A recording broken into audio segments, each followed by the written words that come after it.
Winnipeg Sports Talk Daily with Andrew Hustler Paterson and Michael Remis. Happy St. Patrick's Day, everybody. I forgot the green, but wish you all a great day. We got a big one tonight at Canada Life Centre. Jets finishing up this 8-game homestand, looking to go 6-2 for the 8 games against the Nashville Predators, who are just 1 point ahead of the Jets in the Central Division standings. Welcome to Winnipeg Sports Talk. We have a banger today. Lots of action in around this playoff race and the state of the Winnipeg Jets. Mike McIntyre is going to join us a little later on.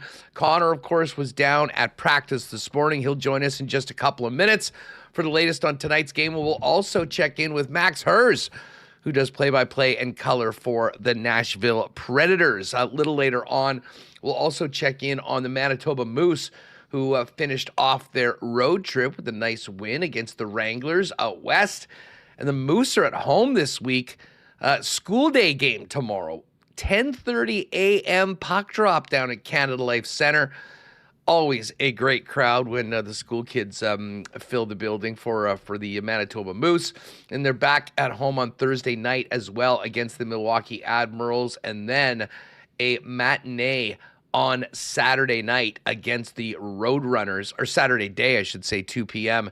And then more games at home this week. So a big homestand coming up for the Manitoba Moose. We'll get the latest on how they've been playing and some of the young players in the lineup with Dan Fink.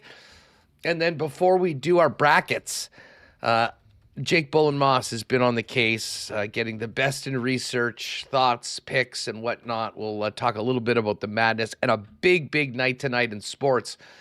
With a big slate of games in the National Hockey League, the NBA playoff races going forward. There's Champions League going on today, and of course the TGL playoffs. So all coming up today over the next couple hours. Great to have you all with us. Shout out to everybody in the YouTube chat. If you haven't already, hit that thumbs up button and make sure you're subscribed to the channel. And hello to all of our podcast listeners making us a part of their daily routine. Also want to thank our team of sponsors that make Winnipeg Sports Talk happen every day. Of course, our partners at Coolbet. The Winnipeg Jets, don't forget, our final Jet game with the WST crew is April 11th.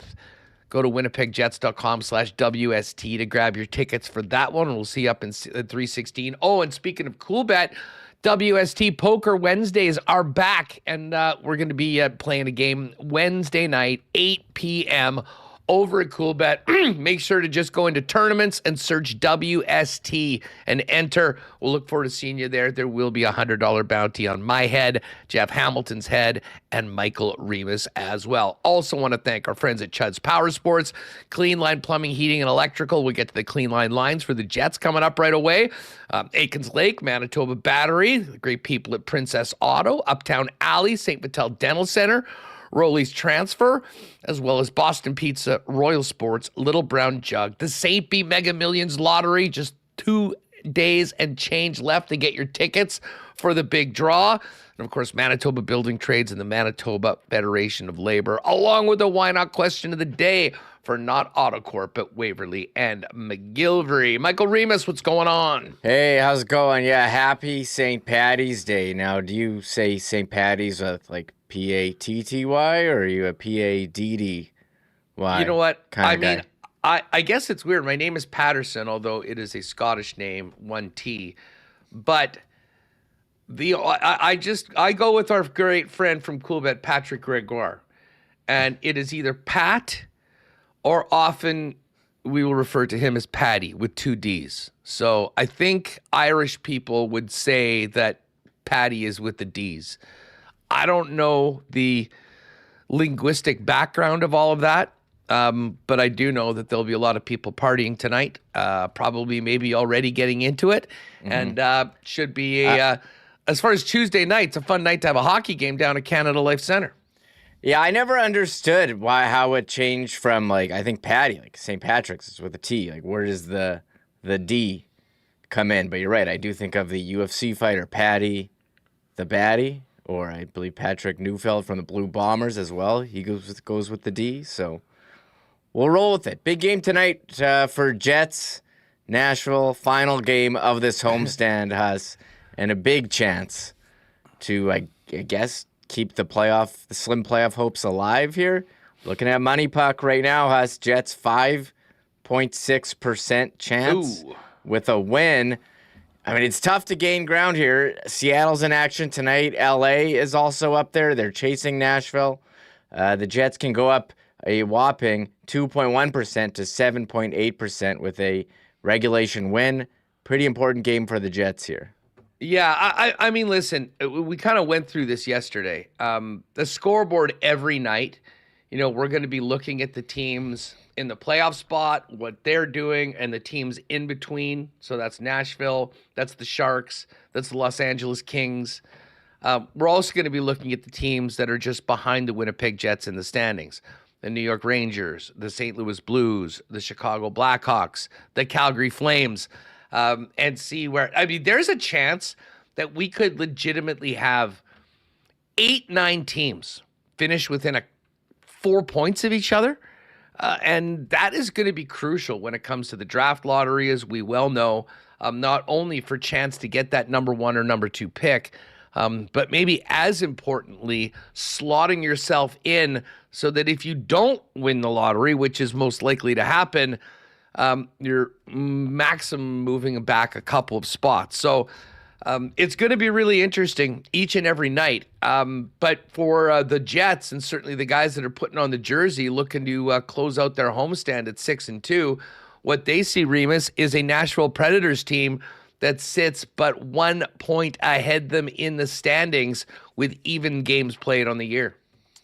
Yeah, big Central Division battle, and the Jets are up 2-0 on Nashville this season, going for the sweep, and have had a lot of success against Nashville. 3 straight at home, 4 of their last 5, 6 of their last 10. And look, if they go 6-2 on this homestand, I think that's a pretty good homestand. Unfortunately, as we've talked all year, they went on that 11-game losing streak that pretty much sunk their season. They're playing a lot better here as of late. Although the last 2, they kind of scored first and then just hung on and relied a bit on goaltending. I think you'd like to see a bit more push from the Jets in this one. But hey, they just need wins right now if they have any hope of getting in the playoffs. And we'll see how it goes tonight against the division rival Nashville Predators. Yeah, we'll bring in Connor in just a minute. He was down at the morning skate. We'll get to the lines for tonight's game for Clean Line and more. The Jets have made up a significant gap on Nashville over the course of the last 10-odd games. The Preds come into tonight with just 2 wins in their last 8 games.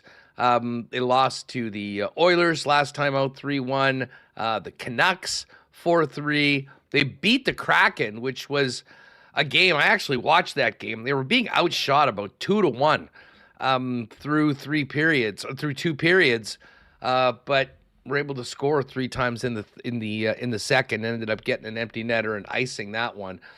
Lost to Buffalo. Everyone loses to Buffalo right now. A win against the Bruins, and before that, 3 consecutive losses to the Blue Jackets, the Red Wings, and the Dallas Stars. So we'll dive into more on the Nashville side of things. I'm interested in talking to Max about what they did and didn't do at the deadline, and also where they go from here. Of course, Barry Trotz has mentioned that he will not be back as the general manager. So now that work goes in earnest to fill a new leader of the organization moving forward for the hockey operations department. So we'll touch a little bit on Nashville and the rest of the Central Division when Max joins us in about 20 minutes or so. But to get us ready for tonight's game, let's welcome in Winnipeg Sports Talk Connor Hrabchak, who was down at the rink this morning getting ready for the finale of a homestand that seems like it's been going on for about a month. It almost has, but here it is. One more chance to get 2 points. Desperate 2 points, Connor. As I think I started saying this and then got a little sidetracked, but 16 games left. It's probably going to take 13 wins. And I would say this, if you look at the schedule of all of those games, this absolutely would be a must-win game if you're still holding on hope for the playoffs, because, of course, this is a team that is right in front of them in the standings. How are you? I'm doing great, Huss. Doing great. Yeah. definitely, if your team playoff push, must win tonight, because you get Vegas 2 more times this year, Colorado 2 more times this year on the Winnipeg Jets schedule. So it's going to be tough. There are going to be much tougher games than the Nashville Predators on home ice. And look, 8-game homestand. They had an off day yesterday. They talked about how tired they were, how much of a grind it was to get through that Sunday game. They had the off day yesterday. Good morning skate today. No lineup changes expected. Connor Hellebuck starting, all of this stuff. So Nashville's coming in. They've lost a few in a row, as we noted. They lost to Vancouver as well over the most recent weekend, or going into the weekend. So they're by no means red hot like the St. Louis Blues were coming in. And if the Winnipeg Jets are going to win 12 or 13 games down the stretch here and miraculously make the playoffs, this is one that you absolutely have to win. Yeah, I mean, finish up the road trip strong and then hit the road to Boston on Thursday night. Of course, that's going to be the Winnipeg Jets Town Takeover up in Gimli. Looking forward to seeing our pals over at Chud's Power Sports on Thursday to do a show and say hi to the good people of the Interlake and Gimli on WST. But the Preds are such a confounding team, in that, Barry Trotz came in, they made those big swings with free agents, and it seems like nothing has really gone right for the club. And then all of a sudden, about midway through the year, they made a big push forward and sort of got back right into the mix. But it's been a real disappointing stretch, really, from before the deadline right through afterwards, Connor, as we look to a team that has, 3 wins, I think, in their last dozen games or so. And at one point, I think, was a good 6-7 points clear of the Winnipeg Jets. And with the pace the Jets have been on last week's weekday games notwithstanding, they basically closed the gap right now. With a win, would jump the Predators and get a little bit closer, foreseeable, to that second wildcard spot. Yeah, the Preds season has definitely been a weird one. They started slow, and when you look at the Preds on paper and you look at the Preds last year, you go, oh yeah, of course they're not going to make the playoffs. Whatever. They're this old team that can't put it together, and they were bad last year and all of this stuff. But then they went on an absolute tear in kind of like December there and into early January to get themselves into that wild card talk and into that playoff, jockeying in the West wildcard race. And now they're starting to slide back a little bit. They did trade a few guys at the deadline, but by no means did they fire sale. Ryan O'Reilly was on trade boards. Even Steven Stamkos, who has 31 goals this year, it wasn't likely that he was going to get traded, but there were talks. They still have Philip Forsberg, Roman Josi, all of those guys. They got young players coming up too, Matthew Wood. So they have talent. They're an older group. Steven Stamkos, again, maybe the quietest, 31 goals in 66 games so far this season, because it's Nashville and people kind of wrote off Steven Stamkos the past couple of years. But they're absolutely a team that if you take them lightly, they'll beat you. And they're a team that, while they're sliding as of late, they're a veteran group that could bounce back at any moment. So this will be a tough challenge for the Jets tonight. Reem, I know we'll talk to Max about this, but I mean, it was a little strange that they were as quiet as they were, but maybe it makes a bit of sense that Barry Trotz didn't want to go and make a bunch of massive moves and then turn the keys over. I think this was basically punting and kicking it to the offseason, where whoever is going to be in charge can make the decision that they feel is the best for the franchise. Yeah, I think it's a strange situation in Nashville with Barry Trotz saying, hey, I'm retiring after this year, but he's still the GM. And then, you have rumors that Jonathan Marchessault, Frank Seravalli saying that he's, wants out. Ryan O'Reilly doesn't have a no trade clause, but they're treating him like he has one, which is pretty strange to me. And wonder if the new GM does that. I don't understand why.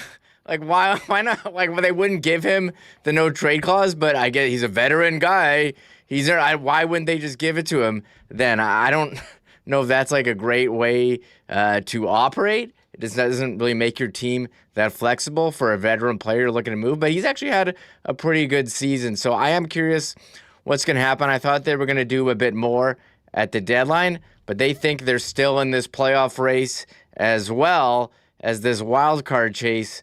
Pretty logjam there with Seattle, who's got that last spot. But then you have LA, San Jose, and Nashville and Winnipeg far behind. So we talked about Winnipeg's playoff chances. Well, if they win in regulation, they'll move up 2.1% to 7.8. As on Money Puck, Nashville, a very big game for them. They could increase their chances by 5% while also pushing Winnipeg back. So a big one for both teams. Like, I look at Nashville's lineup, we'll get more insight from Max. I mean, I think there's a lot of names here that maybe aren't exactly household names. And I don't know if their defense is as deep as it's been in the past. So we'll get a good look at them tonight. And the Jets, they're favorites, and they've won the first two against this team. We'll see how it goes for the third one. Yeah, we'll get the jet lines up in just a second. As far as what Nashville's bringing to Winnipeg tonight, it's O'Reilly in between Stamkos and Luke Evangelista, who's kind of found a home playing with those two veterans. And Philip Forsberg has been hot. Like, he's had a great month. As you fantasy players know, he's on the left side with Jonathan Marchessault, so Matthew Wood in the middle.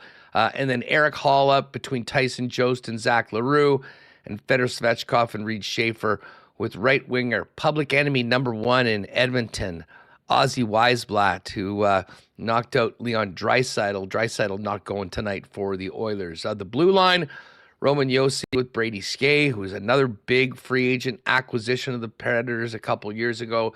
Nick Hague and Nick Perbix. Justin Barron. We got a brother-on-brother match tonight. Justin Barron, Morgan Barron's brother, with Ryan Ufko. As far as the Jets go, let's get over to our lines brought to you by Clean Line Plumbing, Heating, and Electrical.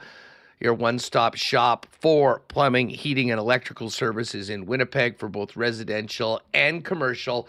Don't forget, they've got 24/7 emergency services. Write down the number, 204-500-2001. Much like Adam Lowry's got the back of the Winnipeg Jets, Clean Line has yours 24/7, 365 at 500-2001. To quote Kirk Contois, there are no changes. We've got Connor Shifeley and Iafallo, Lowry Perfetti with Gabe Vilardi, Isaac Rosine with Jonathan Taves and Gustav Nyquist, and Morgan Barron in between Cole Koepke and Brad Lambert. Morrissey DeMello, Sandberg, Salamonson, Fleury, and Bryson, the defense core. And following up a big game by his tag team partner, Eric Comrie, Connor Hellebuck returns to the net coming off his big performance on Saturday afternoon against the Colorado Avalanche. Connor, I mean, when you look at these lines, we've talked plenty about it. There are some things I think we'd all like to see at some point, but it's pretty clear that with the 16 games left in the regular season and this game at home, if those changes and they kind of do some tinkering, if that happens, it's probably not going to happen until maybe a few more losses have been acquired and the season is all but officially done, and we'll see how long it takes to get there.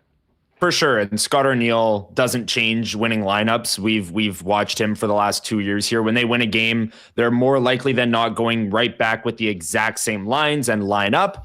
And look, like, the only guy they could really put in right now is Ville on defense, because they don't have any extra forwards up here right now, or extra healthy forwards, I should say, to put in the lineup. But I'm still not entirely sold on the line configuration as it currently stands. Like, you put up a Colorado Avalanche game that was a great game from the Winnipeg Jets, and one that they needed Connor Hellebuck to be great. And then you go to the St. Louis Blues game where they put up 16 shots and Eric Comrie needed to be great. So I'm not entirely sold on that forward line configuration as being the right one to generate the most offense for this Winnipeg Jets club. But like I said, they've won back-to-back games. Scott Arniel doesn't change winning lineups. He's going to go with the same thing. Connor Shifeley, Iafallo, Perfetti, Lowry, Vilardi, Roseanne, Taves, Nyquist, Koepke, Barron, Lambert. I have really enjoyed watching that Koepke, Barron, Lambert line, the speed that all three of those players bring. So they'll need that energy. Home ice, Nashville's maybe in a bit of a slide.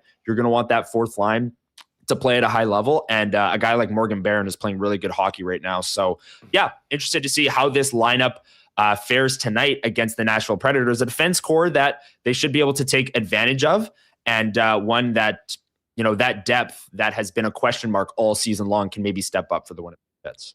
To be fair, I'm not entirely sure what the second line I think we'll give to Adam Lowry. But the those Barron line could be the third line. I'm just looking at the ice time from last night's from the last game. I mean, Exactly. Morgan Barron was on the ice for 16 minutes. Adam Lowry was 17-22. Obviously Shifeley and Connor are always going to play a lot. They're 22 and 22 respectively.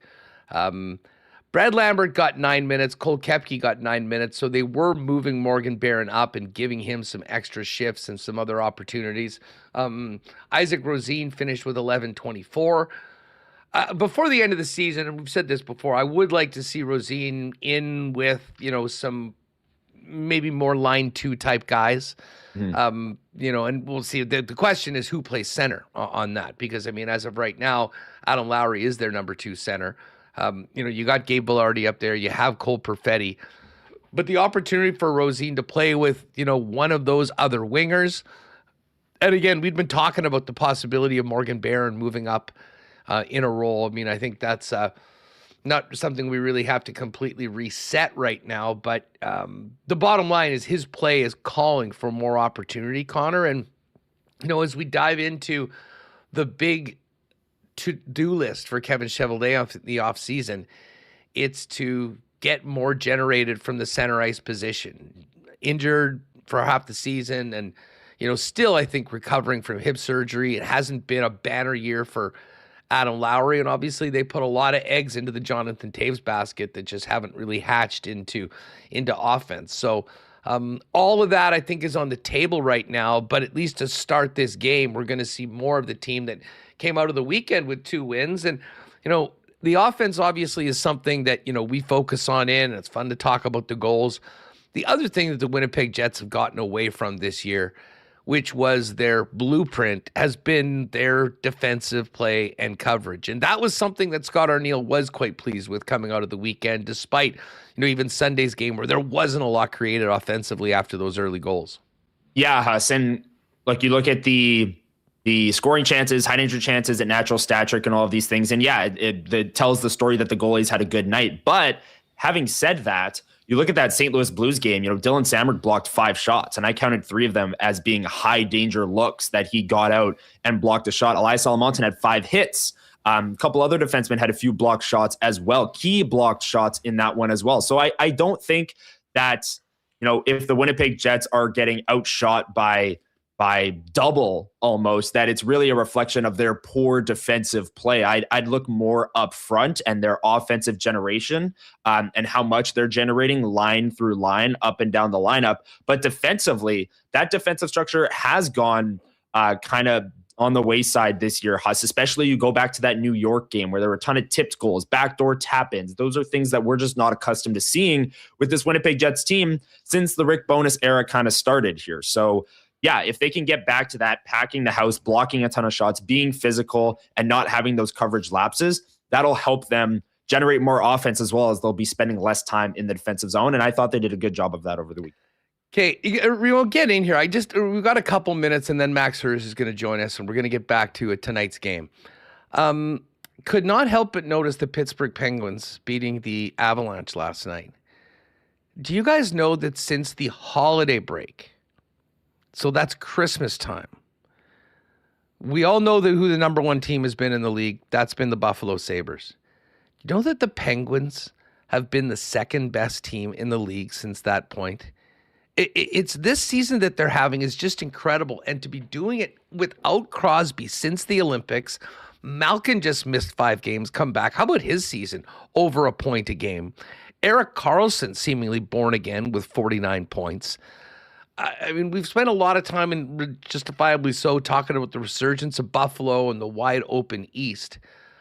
I got to tell you, I mean, this is one of the more unlikely stories for a GM in Kyle Dubas that have been trading players and getting picks. He got his goaltender, Huss. His goalie, Stewie Skins. He got his goalie. It might be Shiloh, but Rima was funny. I said to Dusty, I dropped that. I go, since that time, they've been the second best team in the league. He's like, I think that coincides with the Skinner for Jarry trade. And of course, Jarry's now a backup on the Edmonton Oilers. But, it's nuts. And in the meantime, the Avalanche on the other side have been just sort of whatever. They're only 3 points up on the Dallas Stars right now. At one point, I think they were more than 15 clear in the Central. Yeah, and what a look it was last night with the Avalanche rocking the Nordiques jerseys, which I think is wrong, but also I can admit that it did have a great aesthetic look with the very early 90s with Penguins, Nordiques. And yeah, Kyle Dubas, he's done a great job in Pittsburgh. I mean, getting out of that Jari contract for Stuart Skinner on an expiring one, thought was a win at the time, is looking even better now that Jari's not even starting. And Pittsburgh, he's amassed a lot of draft picks. They got 2 first-rounders this year, 2 in 2027, and 3 in 2028. And also, multiple second-round picks in 27 and 28 as well. So they're, pretty good now, but they're also well set up for the future. So nicely done there. And Colorado, one thing that's, so puzzling about Colorado, well, they got off to this hot start and maybe, that's difficult to maintain all year, but they do have a number of injuries. They said that on the broadcast last night. A lot of their wingers are hurt. Lehkonen, O'Connor, they're missing a couple guys, but the most puzzling thing about Colorado, and you wonder if this bites them in the playoffs, is the power play. How are all these guys 30th ranked in the NHL? 15.8%. The only teams worse are Calgary and the Flyers. You're telling me a team with McKinnon, Makar, Landeskog, Nelson, Natchez, and we saw that amazing goal by Natchez here on Saturday. I mean, what a pass from McKinnon. How are these guys so bad? So is that something that's going to bite them? And how many wins has that cost them on this? So Colorado, very interesting. Although I wouldn't want to face them in the playoffs. That team is a powerhouse. Well, but hey, I mean, a team that's just been so-so for the last 30-odd games. Special teams, very important in the playoffs. President's Trophy, likely winners.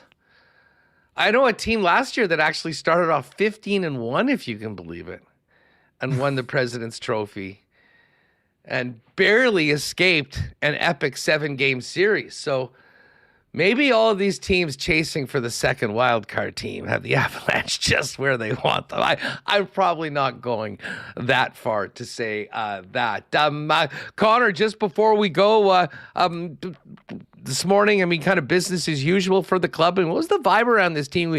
We heard about how they were running on fumes. I hope that day off yesterday did them well because, the last thing you want to do is repeat the performances of the last couple Tuesday nights. I know 2 weeks ago they got that win against Chicago, but that was sort of pulling a rabbit out of the hat late. And it was a very forgettable night 1 week ago against the Ducks. Yeah, Huss, I talked about how this game is kind of giving me Anaheim vibes, right? You win against Tampa and Vancouver going into that Anaheim game, and it's, oh, here we go. You win against Colorado and St. Louis going into tonight's game, and it's, oh, here we go. What can the Winnipeg Jets do tonight? The mood around the team was noticeably higher, I'd say, in the room after the fact. Just louder across the room. Everyone's having a good time, enjoyed the off day and all of that. So, yeah, we'll see. This is a fascinating game to close out this 8-game homestand. We'll see if the Winnipeg Jets can pull this one out. And, Huss, just before you let me go, I have to shout out my little brother, Luka Hrabchak, picking up a massive win. Vincent Massey winning the Manitoba High School Provincial Championship last night with a 4-1 win over our he was on the squad. That's amazing. Yes, he was. So congrats to my little brother Luca and Vincent Massey for look at that. Look at that. Remo's a professional. He's got the photo up there. Yeah, super proud of him, and they battled their ass off. They lost to cities to Oak Park and then beat Oak Park in the provincials. So very fun hockey to watch. I gotta say, high school hockey. It's incredible stuff. It's amazing just how far that league has come. And the talent of players in that league, and there's nothing like the atmosphere of high school finals.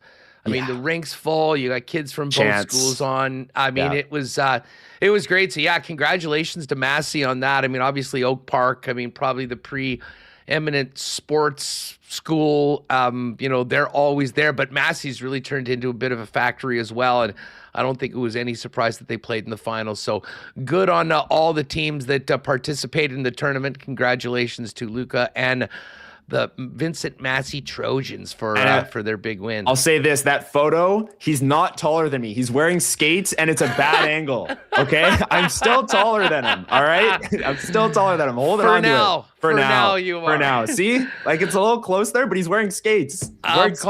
Connor, great stuff. We'll look forward to post-game content with you on the channel later on tonight, folks. If you don't make it up at night, you can get up in the morning, hit the YouTube or the podcast for all the wrap and recap of tonight's game against the Nashville Predators. Speaking of those Predators, coming up in just a minute, Max Hers helps set this up from the visitor side of things on WST.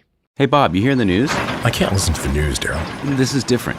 Oh, it's so negative. Not this time. Manitoba's got these new jobs agreements. And when the government builds things like new schools and hospitals, they'll hire Manitoba workers first. Really? Creating good jobs with union standards and more apprenticeships for Manitobans. And we'll get rid of those out-of-province license plates on job sites.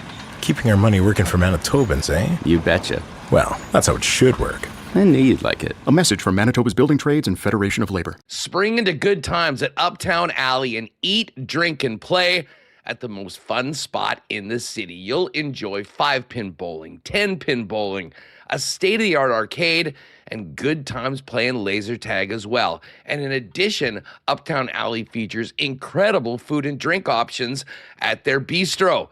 Pop down to Uptown Alley with your group or make it a party. It's the best place in Winnipeg for birthday parties for kids, teens, or adults, and an amazing spot for corporate events where you just simply pick your activities, any of your add-ons, what you'd like to eat, and the Uptown Alley staff takes care of everything else. For more information, go to uptownalley.ca, book a lane at 488-0000, or pop down and see him at 1301 St. Matthews Avenue. Got a move coming up?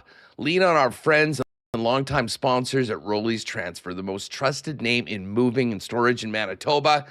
Now into their 7th decade with over 60 years of experience, family owned and operated. Head over to their website at rollies.com to find out all about their services serving Winnipeg and southern Manitoba. In the top right corner, you can click on Request an Estimate. Use the promo code WST for a special discount on moving services and moving supplies, and then simply let them know when you're moving, where you're moving to, and what needs to be moved. And the friendly staff at Rollies will turn it around quickly and get you a great quote to get you locked in for the white glove treatment that they've been famous for now for over 60 years in Winnipeg. For all your moving needs, make it Rolly's Transfer, the most trusted name in the game. Find out more and request an estimate today on your next move at Rollies.com. Has it been a minute since you've been to the dentist? If it is, our pal Doc Carey and the wonderful staff at St. Vital Dental Center would love to see you. They've been taking care of generations of Winnipeggers and Manitobans in St. Vital for years, and have now moved into a beautiful new facility at 167 St. Anne's with state-of-the-art equipment and convenient free parking right behind the building. They'll handle customers and clients from 6 months to 99 plus with a full array of dental services, from cleanings and checkups to surgeries like dental implants. Dr. Terry and the gang can absolutely do it all. We'll do it with a smile on their face and make your smile look even better than it's ever been. Go to stvitaldental.ca online to make an appointment. Pop into St. Vital Dental, get that girl taken care of, and tell them the boys at Winnipeg Sports Talk sent you.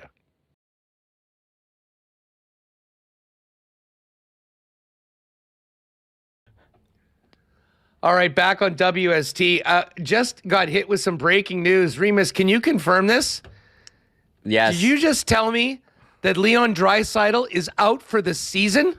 Yes, here's the statement from Edmonton. They just put that out on their social media. Here's the release. Forward expected to miss the remainder of the regular season with a lower body injury after sustaining an injury in the first period of the team's game versus Nashville on March 15. So no Draisaitl for the rest of the regular season for Edmonton. Huge blow for them.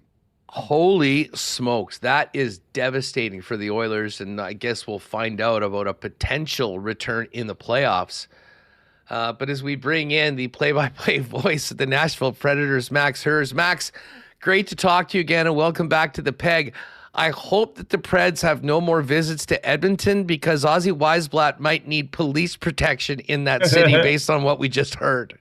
I know, it's crazy. He had First off, that's bad news. And it was a clean hit, which all sides agree on. And you hate to see that happen to a great player and the guy who has the most goals per game against the Preds ever. I feel like I've seen half of his goals in person. It's insane. Seeing him 3 times a year. But yeah, Ozzy Weisbot made his presence known, huh? I mean, he was born in Vancouver. He grew up in Calgary, so it's only right that he's a villain in Edmonton, right? That checks out as well. Wow, I was just on with the guys in Edmonton last, and you were saying, "Oh, is he going to play tonight?" No. And the weird thing was that Elliot Friedman reported that he got the green light from the staff to return to the game.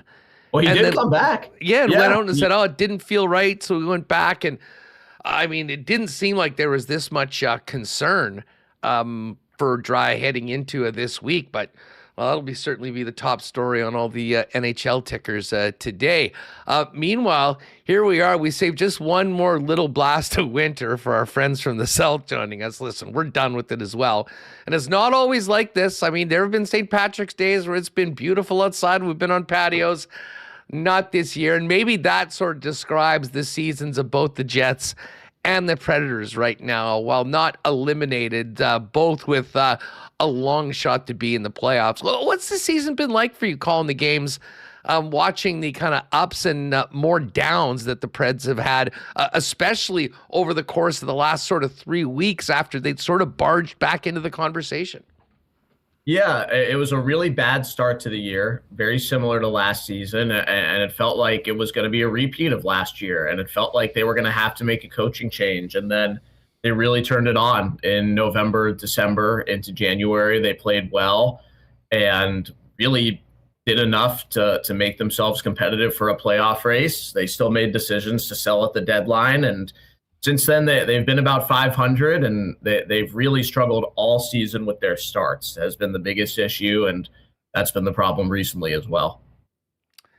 Listen, we'll dive into this game and the rosters in a minute, but big picture, the big story around the Preds is, where they go from here. And, I think many of us were a little surprised that they weren't a more active team at the trade deadline. But when you think about the circumstances around the general manager position, maybe it makes a little bit more sense. First of all, tell us about Barry's decision to step down at the end of the year and how the organization moves forward with the guy that'll be stewarding the next number of seasons.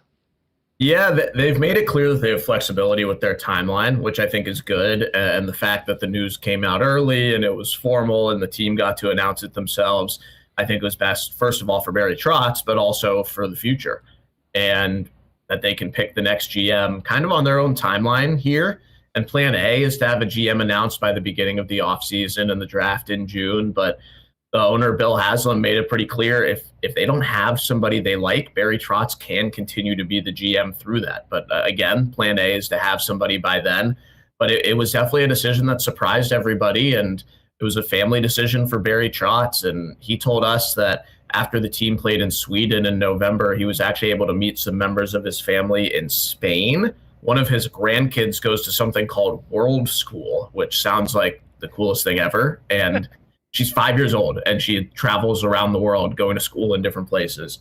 And she was celebrating her 5th birthday in Spain, and the timing worked out that Barry Trotz could hop a flight there and then come back to Nashville after that. And he said just sitting on the plane coming back from Spain to the USA that he was thinking about the fact that he had only been with that granddaughter for 2 of her 5 birthdays. And you know what? He'd given so much to the game, and that was it. So I think it was a mature decision from a guy who knows nothing else other than being in it every day since he was an AHL head coach in his 20s.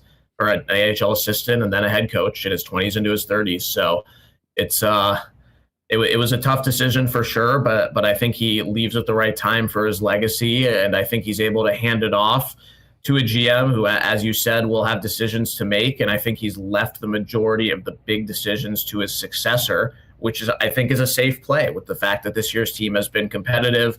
They were able to get some assets for guys who are valuable to the team. They really do miss Michael McCarron, Cole Smith, and also Michael Bunting. They traded away their entire third line, but they traded away the guys who they saw they had prospects waiting behind them who were similar profiles, who could come up into the lineup. Ryan Ufko replaced Nick Blankenberg. Those guys are almost the exact same profile. They opened up a center spot by trading McCarron, which has allowed Matt Wood to play center, which has gone really, really well over the last couple of weeks for a 21-year-old player who's now the second-line center.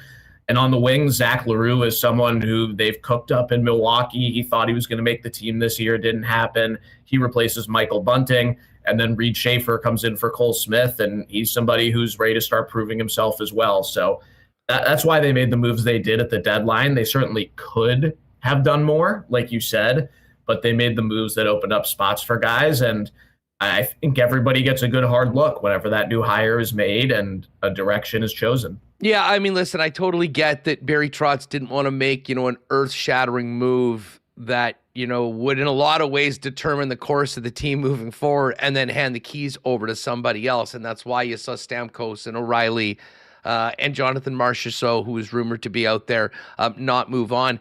Is there any leaders in the race to be this? Has the search been somewhat quiet, or is there a couple names that are percolating that you think might likely be down to that final decision? It's been very quiet, which is exactly what the team wants. And I think it will stay that way, maybe until the very end when there are finalists. And I don't think they're at that point yet, but I would expect them to interview a lot of assistant GMs from other teams. I think a first-time hire would probably be my first pick, but I think they could go in any direction possible. I think they could go former player, executive. I think they could go someone who's been a GM before.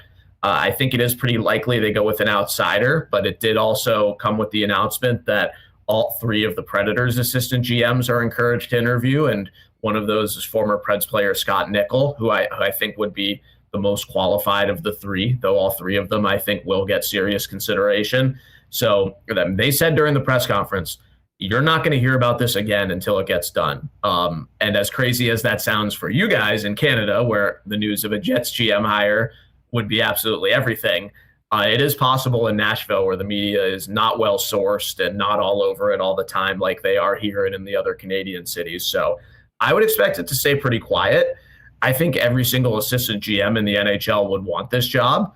And it's the first time ever that the Predators have really had a search for a GM. David Poile picked Barry Trotz as his successor. And someone who's been there since the beginning, handing it off to someone who had been away but had been there since the beginning. So this is a first of its kind thing for the franchise. You look at that core sort of five forwards, Forsberg, Stamkos, O'Reilly, Marchessault. I mean, I would say Evangelista. He's just a young player, so he's sort of in a different category. And then, of course, Roman Josi, but Brady Skjei as well, who came over as a free agent.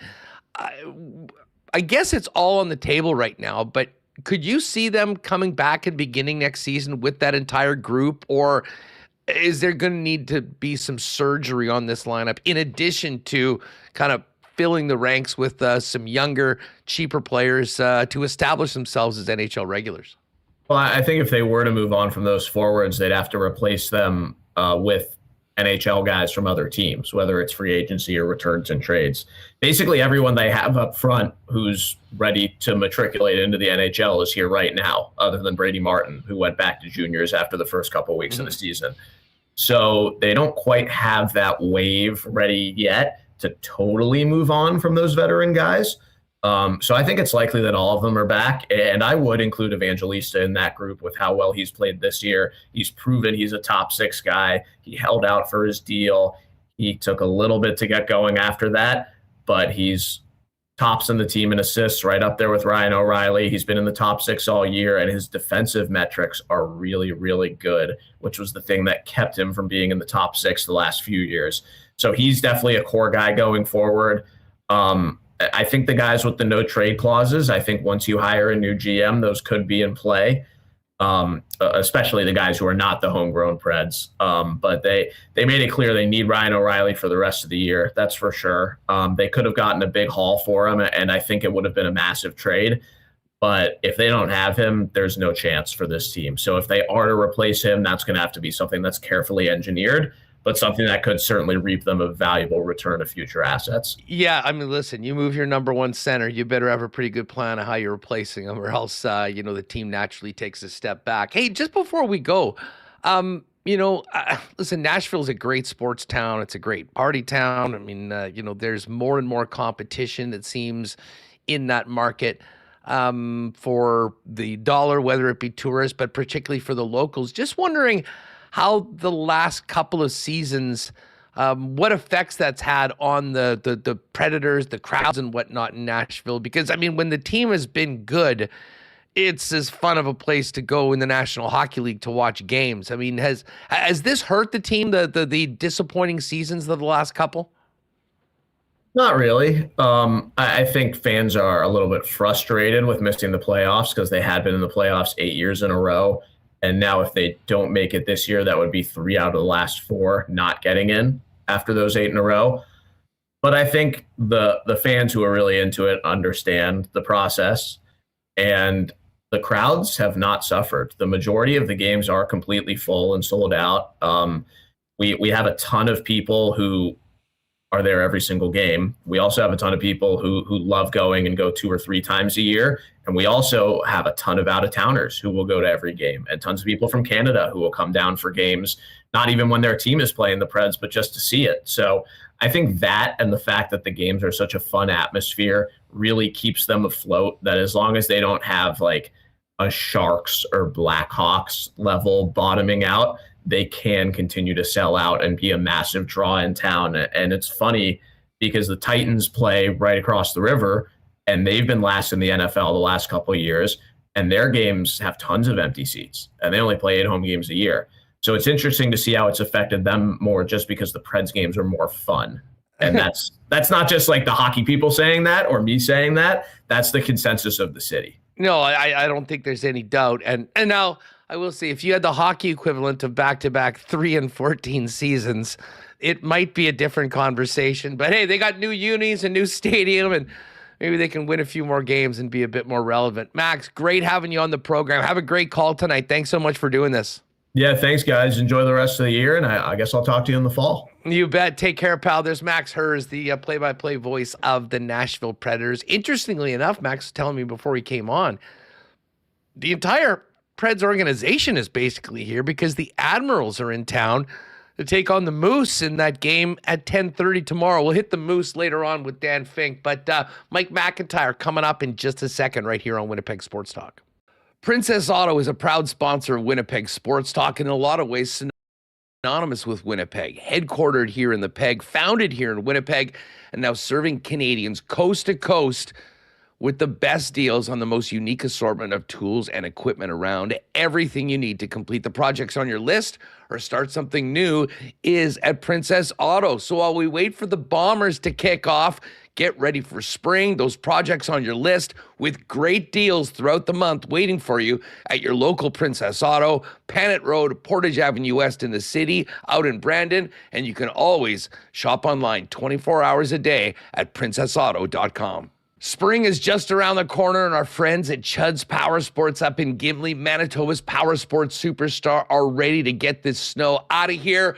But before we do that, great end-of-season deals on sleds and snowmobiles that you can check out.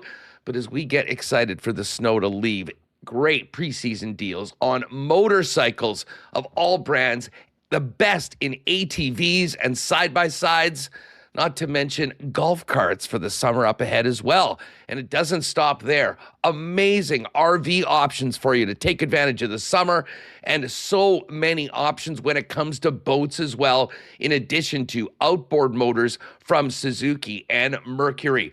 The best deals in town. That's how they've been in business as Manitoba's power sports superstore for 80 years. Pop out and see him in Gimli at the corner of Highway 8 and 231, and shop online today at their website at chudspowersports.com. Manitoba Battery is your local option for the best prices in batteries for all of your battery needs, whether it's getting your car and truck through the teeth of the Manitoba winter, or as we warm things up and get ready to have some fun, the best in batteries for motorcycles, ATVs, boats, and more. If it needs a battery, Manitoba Battery has it. And Donnie and his amazing staff will not only provide you the best in customer service that you won't see at the big box stores, they'll beat the pants off the big box stores in price. Shop local, save money, and get the best in customer service for all your battery needs at Manitoba Battery. Now with 2 locations in Winnipeg, Logan Avenue and Dovercourt Drive, they'll also save you time and deliver those batteries to you citywide, anywhere inside the perimeter. You can shop online as well at manitobabattery.com today. All right, Mike McIntyre teed up and ready to go before tonight's Jets-Preds matchup. This next segment is a presentation of Prairie Toyota dealers. Looking to dominate the ice as much as your team does on it. Check out the Toyota Tacoma. Its standard I-Force engine boasts an impressive towing capacity of up to 6,400 pounds. In fact, it's the most powerful Tacoma ever. So whether you're hauling gear to the rink or heading to an away game, you can tackle it with ease. The available panoramic multi-terrain view monitor gives you a live underfloor view to navigate even the toughest terrain with ease. And when it's time to load up, the available power liftgate makes loading your gear in and out in a cinch. Experience power, capability, and convenience with the Toyota Tacoma. Visit shoptoyota.ca or your local Prairie Toyota dealer during Red Tag days from March through May. Mike McIntyre, what's going on? How are you? I'm good, Huss. Feels like we've been home forever, which we kind of have. The end of the homestand here tonight. What was it, 2 weeks ago today that it all began with, was it the Chicago Blackhawks? Oh, who can forget that game? But yeah, this has been a long stretch of just digging in, and you know, the Jets, of course, it's been a good homestand. They can make it a great one. I would dare suggest 6-2 versus 5-3. You know, they had very little room for error. Looked like when they wobbled last week that might have been the end of it, but kind of true to Jets form. Just when you think you've got this team figured out, they zig instead of zag. And you know, here we are. And you know, I wrote a column yesterday basically saying, here's all the reasons why the Jets will make the playoffs and all the reasons why they won't make the playoffs. I figured if the team can be all over the map, so can I. And quite frankly, I have no idea which direction they're going to go at this point. You know, to me, the list of why they can't make the playoffs might not be longer, but the top of the list is the fact that it's less than a 6% chance of getting in tells you all you need to know. Like, I mean, by my math, Mike, you're basically looking at needing to go 13-3 in the final 16 games to get to 92 points. The fact of the matter is that so many of these teams are playing each other, where a team is guaranteed to get 2, if not a 3-point game that we see so many right now. So the bottom line for Winnipeg is that they need to win. They need to keep on winning, and they can't have performances like they had at home in the middle of last week. Yeah. Even if you rally around and, you know, win a game that I don't think a lot of people saw coming against the Colorado Avalanche. That's kind of why it makes last week so frustrating, and just seeing where they're in. I mean, when you looked at these 8 games, you thought, okay, you get off to a good start.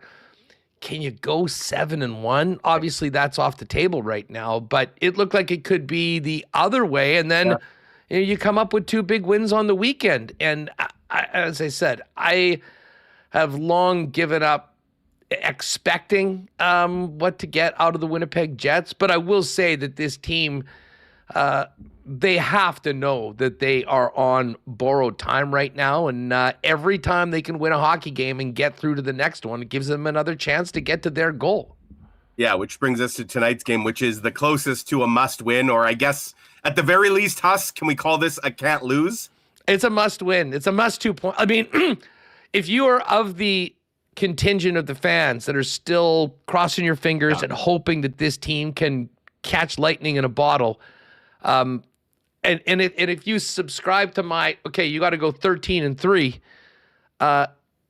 the 13 has to include tonight, because, you know, giving one of the teams that's ahead of you another 2 points at your own expense is not a combination that computes if involves the run that we're talking about, a team needing to go on. Well, that's the thing. The Jets, as much as they're chasing one spot, they're actually chasing 4 teams right now, Huss. And the team they're playing tonight is one of those teams they're chasing. The Jets need to be better than all 4 of those teams down the stretch. If they're only better than 3 of them, they're not going to make it. So this is a chance to leapfrog one of those teams. And I know the draft folks out there will not be too happy, because a win tonight, a clean win, would move the Jets, I guess, to 7th from the bottom instead of 6th. But that's what they need to do if they're going to make an actual run. And, you don't want to get too far ahead of ourselves here, Huss, but looking at the 15 games left after tonight, it is a daunting task. They played 10 of those 15 on the road, and the Jets have not been as good, not nearly as good, especially of late. They've been much better at home in the second half of the season. They have not been a great road team this year, and they got to play 2/3 of their remaining games on the road and against some tough opponents. The other thing, Huss, I believe when I did the math last night, I think 9 of the 15 are after tonight are against teams currently in a playoff spot. And it's honestly almost closer to 11 if you want to include Columbus and San Jose, who are right there. Those are kind of bubble teams that are right. So that's 11 of 15. That's the quality of opponent really picks up. So the Jets need to take care of business tonight. It should make for a good matchup, because as crazy as it might be for the folks in Nashville, given how their season started, they're 1 point ahead of the Jets. So they're kind of right there too. They obviously, a win tonight would be enormous for them. So it should be 2 good, desperate teams. You're the Jets, you worry sometimes about the end of a homestand. I know when the Sharks were in town a week or so ago, they had just had a 9-game homestand, and they absolutely laid an egg in their 9th game of the homestand. And basically everybody with the team said, we spent too much time at home. We were already basically on the plane at that point. Clearly the Jets can't afford that kind of slip up tonight. That was last Tuesday, Mike. Yes, shows how time is a vortex. That's already happened during this road trip, and I'll say this: coming out of the weekend, this team was really led by both of their goaltenders. We spoke yesterday about just how hard Connor Hrabchak was battling in that Avalanche game. I mean, I'd say he had to work the hardest that he's had for a win. Not really necessarily the shot volume, but the traffic around it. I mean, the flurry of pressure that they put on in the third period. He was full marks. And then, could you say about Eric Comrie? I mean, obviously had a tough run along with the rest of the team in the middle of the season. But his last 5 starts have been just fantastic. Yeah. And for a guy that, was probably looking to come back and, continue his time in Winnipeg, doing a very, very good job at being that important backup to Connor Hrabchak, who's going to play the most of the games. But let's face it, down this run and this stretch, like we've seen in this homestand, it's going to be a whole lot of heli. And if there's one guy that might be able to catch that lightning in a bottle, it's him. And he obviously is going to get tabbed with the start tonight and into Boston on the weekend. Well, he obviously came back from Italy feeling on top of the world with, what he was able to accomplish with his U.S. teammates out there. And it would seem that confidence has kind of seeped its way into his game and that of his teammates. And Eric Comrie has just been everything you could want in a backup. His overall numbers are kind of inflated a bit this year, Huss, because of that stretch where, he probably got overworked, taking on a role that he's not accustomed to. But if you just parse his starts when Connor Hrabchak has been in the lineup versus the ones where he was the de facto starter because Hrabchak was hurt, he's one of the best backups in the NHL this season with save percentage, goals against. And obviously when you're the backup to the 3-time Vezina winner and the 1-time Hart Trophy winner, so much of it is about comfort and fit and personality. And, they have the right formula between Hrabchak and Comrie and Wade Flaherty. One thing though, Huss, that I don't want to rain on the parade of 2 big wins this weekend over the NHL's best team in the Colorado Avalanche, and the Blues basically came to town as, I think, other than the Dallas Stars, they were probably the NHL's hottest team with points in 8 straight. One thing, and we can debate sometimes how the tracking happens with regards to things like high danger shots. I did notice, though, over the weekend, and this is to your point about the goaltending, I believe Natural Stat Trick at all situations on Saturday had the high dangers at 18-2 for the Avalanche. And against the Blues on Saturday, I believe it was 13-5. Now, it's borderline miraculous that you get out high dangered 31-7 and you get 4 points out of it. You can thank your goaltender. So while I know Scott O'Neill today talked about some defensive things that he feels his group is doing better, I would still say there's room for improvement, and the Jets are maybe still giving up, some looks. And even to go back to that Ranger game last week, Huss, I know they didn't give up a lot of shots, but the quality of chances that they gave up that night was concerning, obviously, and the Rangers made them pay. So the Jets will have to clean things up even more, but certainly when your goaltender is your best player or your goaltenders, that's a pretty good start for a hockey team. Yeah, I mean, listen, if they're going to win consistently, I mean, you got to generate more. I mean, that's been a common theme on this program throughout. Yeah. But, I mean, it was a big weekend for Shifeley and Connor, who I believe are both at 31 goals coming in. I mean, the play that Shifeley made for the second goal against St. Louis was, one of his best of the year. And I do wonder, Mike, assuming this team isn't able to, go on a miraculous run and get into the playoffs, how will we look back at this season for Mark Shifeley in that he is, assuming that he plays in the games, he's almost a lock to set a career high in points, could be flirting, with 100 points for the first time as an NHLer, certainly 90. But at the same time, in a season where he and his line mates carry so much importance to the club that they finished so far, they're looking to finish far off of certainly where they were last year and where they expected to be. Yeah, and that's got to be concerning if you're the Jets. You feel in a way, Huss, that you maybe wasted a career year, from your best offensive player. And Kyle Connor's probably not going to set career highs, but I think he had 97, or correct me if I'm wrong, 94, 95, something like that last year. He'll probably come up a bit short of that. But, Kyle Connor having a great year. Gabe Vilardi offensively, great year. Obviously, Josh Morrissey's putting up some big numbers. And yes, Hellebuyck was hurt, but, he's kind of looked to return to form. So when you're still getting really good results from your top players, that's got to be doubly frustrating, right? Because, they were right there if they had just built around that core a little better. And I think it goes back to kind of what's become a season-long talking point around here, Huss, which is the roster construction of this team last summer, specifically, in unrestricted free agency and the guys they brought in and what they did to the way this team plays the game. The secondary scoring has been a season-long storyline. And, just again, I was looking yesterday, there's a bunch of guys now in Jonathan Toews, 21, 2020, I think, Adam Lowry, 21.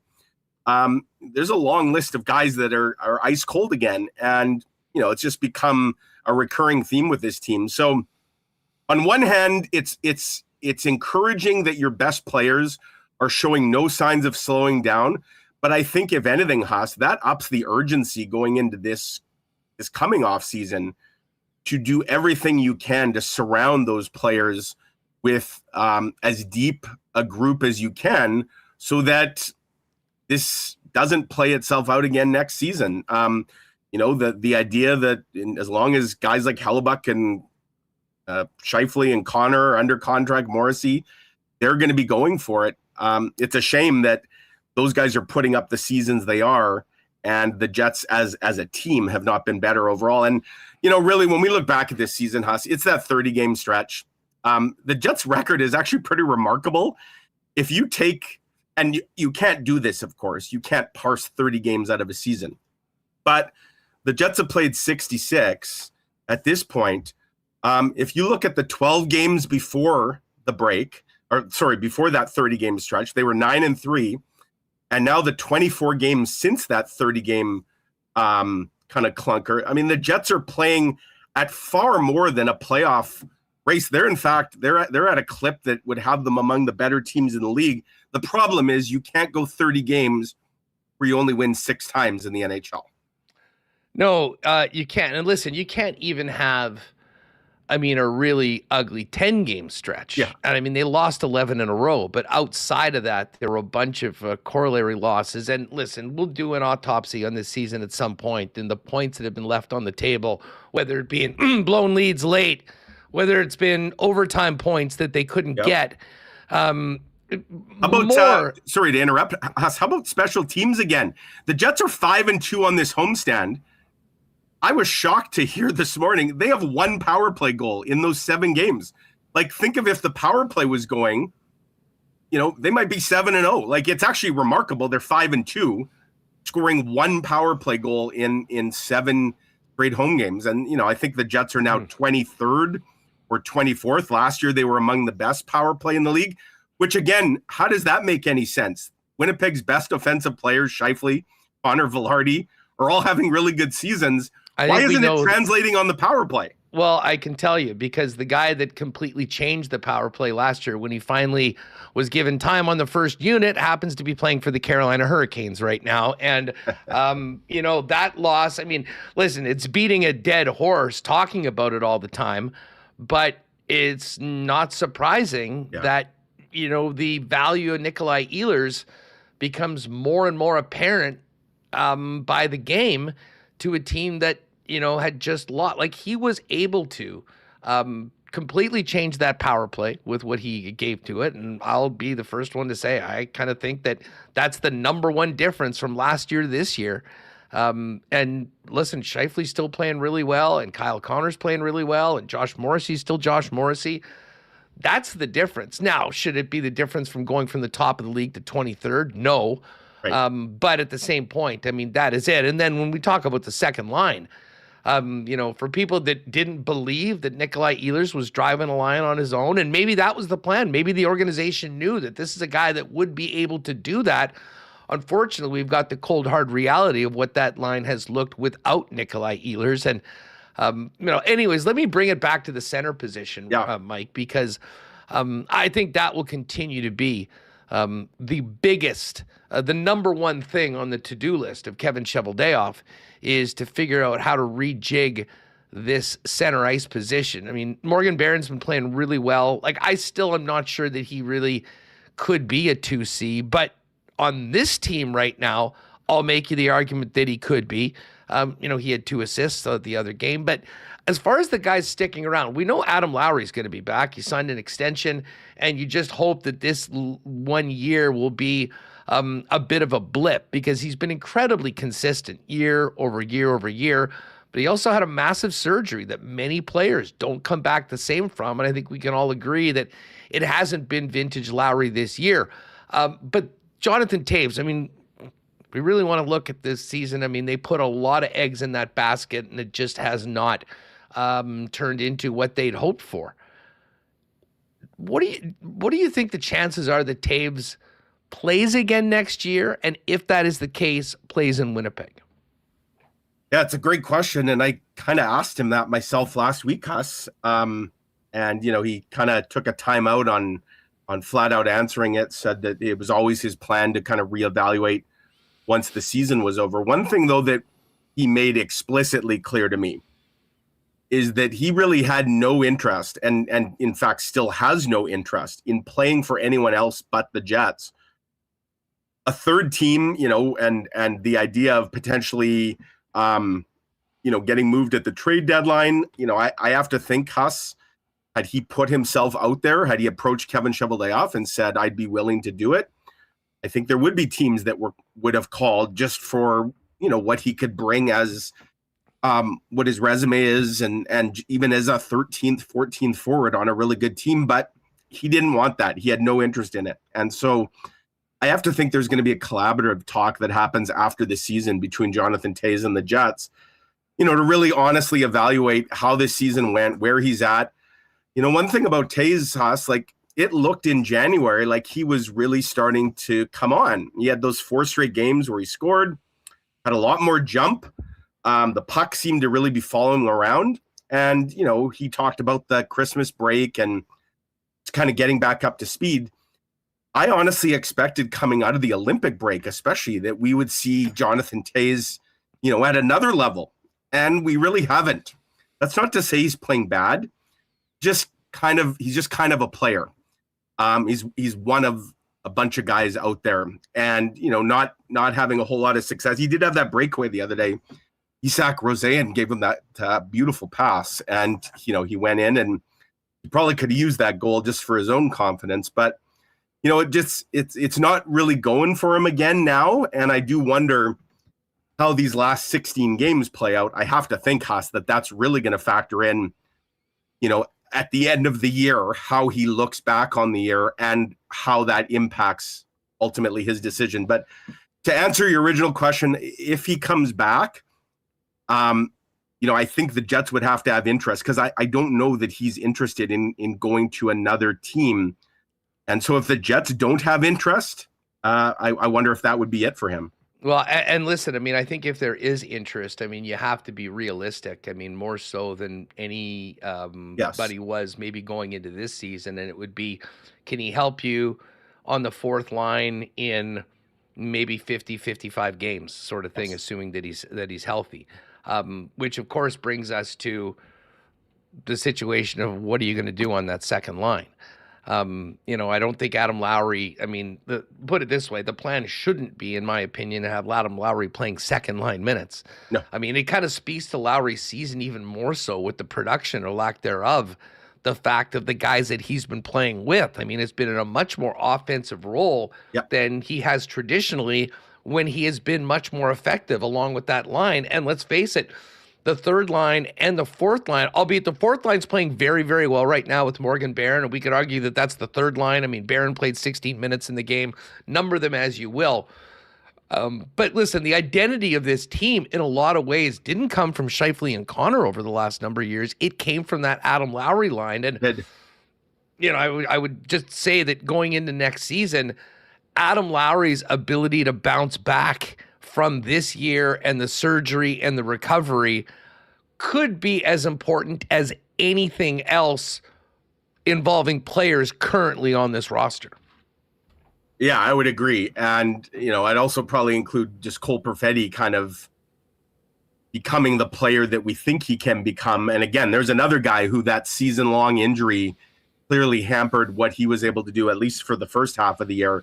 There's been a lot more positive signs lately. But yeah, so you look around, like there's not a ton in free agency this summer, Huss, and the Jets don't have a whole lot of success in that. You wonder, like, just going back to the trade deadline and talk about some guys that could have been on the move potentially, or in the future could be moved. Does a guy like Mason McTavish, there's a name that I think we've talked about here in Winnipeg a little bit, for, some of the things that Mason McTavish can do. And looks like he's kind of fallen out of favor. They got so many young players in Anaheim, and for whatever reason, it seems like he's sort of falling out of favor. Healthy scratch, I think, a couple games in a row now. A guy like Robert Thomas, again, like who, it sounds like there was potentially a move that was going to happen at the deadline, and maybe that gets revisited in the summer. Teams like Ottawa, Montreal were in the mix, but if there's good centers on the market, Kevin Cheveldayoff definitely needs to have his phone nearby, because you're right. Jonathan Taze is not the answer. Adam Lowry's not the answer at 2C. I think we can all agree, Huss, last year's answer, Vlad Nemestikov, who will be going into his final year of his contract next year, he's not the answer now, especially after the season he had this year before he got hurt. Would he go 40 games with 1 goal? It doesn't appear. And unless Braden Yager is ready to kind of step forward, and I am curious if Yager is a player that gets a look, and it may depend what happens, over these next few games. I do think, Huss, the Jets are going to take a forward on the road with them. In fact, I'm positive they're going to take a forward, that they'll call someone up tomorrow because they don't have any extra forwards. Is it going to just be, like Walker Dewar, who obviously was up here? Could it be one of the young guys? We'll see how that plays out. But, the Jets, I wrote this the other day too, the Jets really need some drafting and developing to start to pan out, because other than like Sandberg and Perfetti, it's been a bit of a dry spell when it comes to producing regular NHL players over much of the past decade of drafting and developing. Well, you're 100% right. I mean, I think a full evaluation of the scouting staff, the Moose operation is necessary for this team in the offseason. But when you talk about acquiring a player like a Thomas or even a Mason McTavish, I mean, McTavish was a 3rd overall pick that has signed a long-term deal under team control. I mean, he checks off the boxes. The cost to get a player like that is significant. Right. And you're not getting it for, you're not getting $1 back for giving them 3 quarters. No. And I have a hard time looking at the roster of the players that they have that are signed combined with the guys that, could be pieces in a deal like that, and wonder if the Winnipeg Jets would even be able to be in the conversation considering some of those other teams. I mean, you think about what the asking price was for Robert Thomas at the deadline. The Jets just simply don't have that right now in the currency. And here's the thing, Huss. Like Connor, Shifeley, Hellebuyck, Morrissey, they're all going to be a year older next year. We're pretty certain they're not tearing this down to the studs, right? So, what are you doing to build around them? And it may mean thinking big or bigger than they tend to think, but can they afford not to, quite honestly? Can they afford another season like this where they just hope that this was an anomaly and everything just returns to the way it was a year ago? That's hope is not a plan, as the old saying goes. No. And I mean, listen, if you're looking to make a big move like that, at some point, I mean, it becomes obvious that it's going to take one of those core pieces of the team. And I don't think there's much of an appetite to move Hellebuyck, Shifeley, Connor, Josh Morrissey to start off. I mean, the other 2 guys that would have significant value would be Gabriel Velarde and Cole Perfetti. And to be honest, for a big center like the size of a Mason McTavish or even a Thomas, that's where you're starting the package and you're adding in a 1st-round pick or you're adding in a couple top prospects, which arguably the Jets do or don't have. So it is it is quite the conundrum right now for Kevin Cheveldayoff. Those conversations really will probably wait a little later on because there is still quite a bit of hockey left to go. We'll see whether the Jets can kind of stay close right now in a big game tonight against Nashville.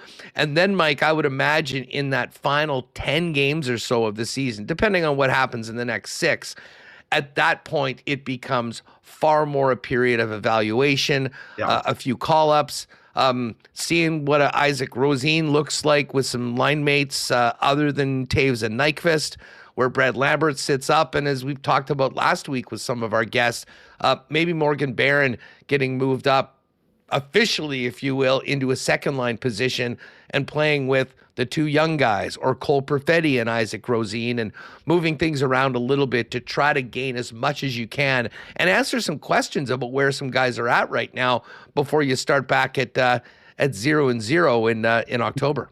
Yeah, I do think some of those moves are in Scott Arniel's back pocket. He just hasn't pulled the trigger on them yet, Huss, because as long as the Jets are theoretically in the race, he's not going to do anything too dramatic or too risky, because he probably would open himself up to second guessing. And I think, if and when the Jets hit a point of no return here, we will see some real experimentation. And I think that's a valuable thing for this franchise going forward. The other, just real quick, we talk about 2nd-line center position. The other way to quickly get a 2nd-line center, Huss, is fully bottoming out here over the last 16 games and getting as close to the number 1, pick, getting a little luck with the lottery ball next month, and potentially getting a franchise changing player via the draft. But you're probably only getting that if you're drafting in the first few. And, right now,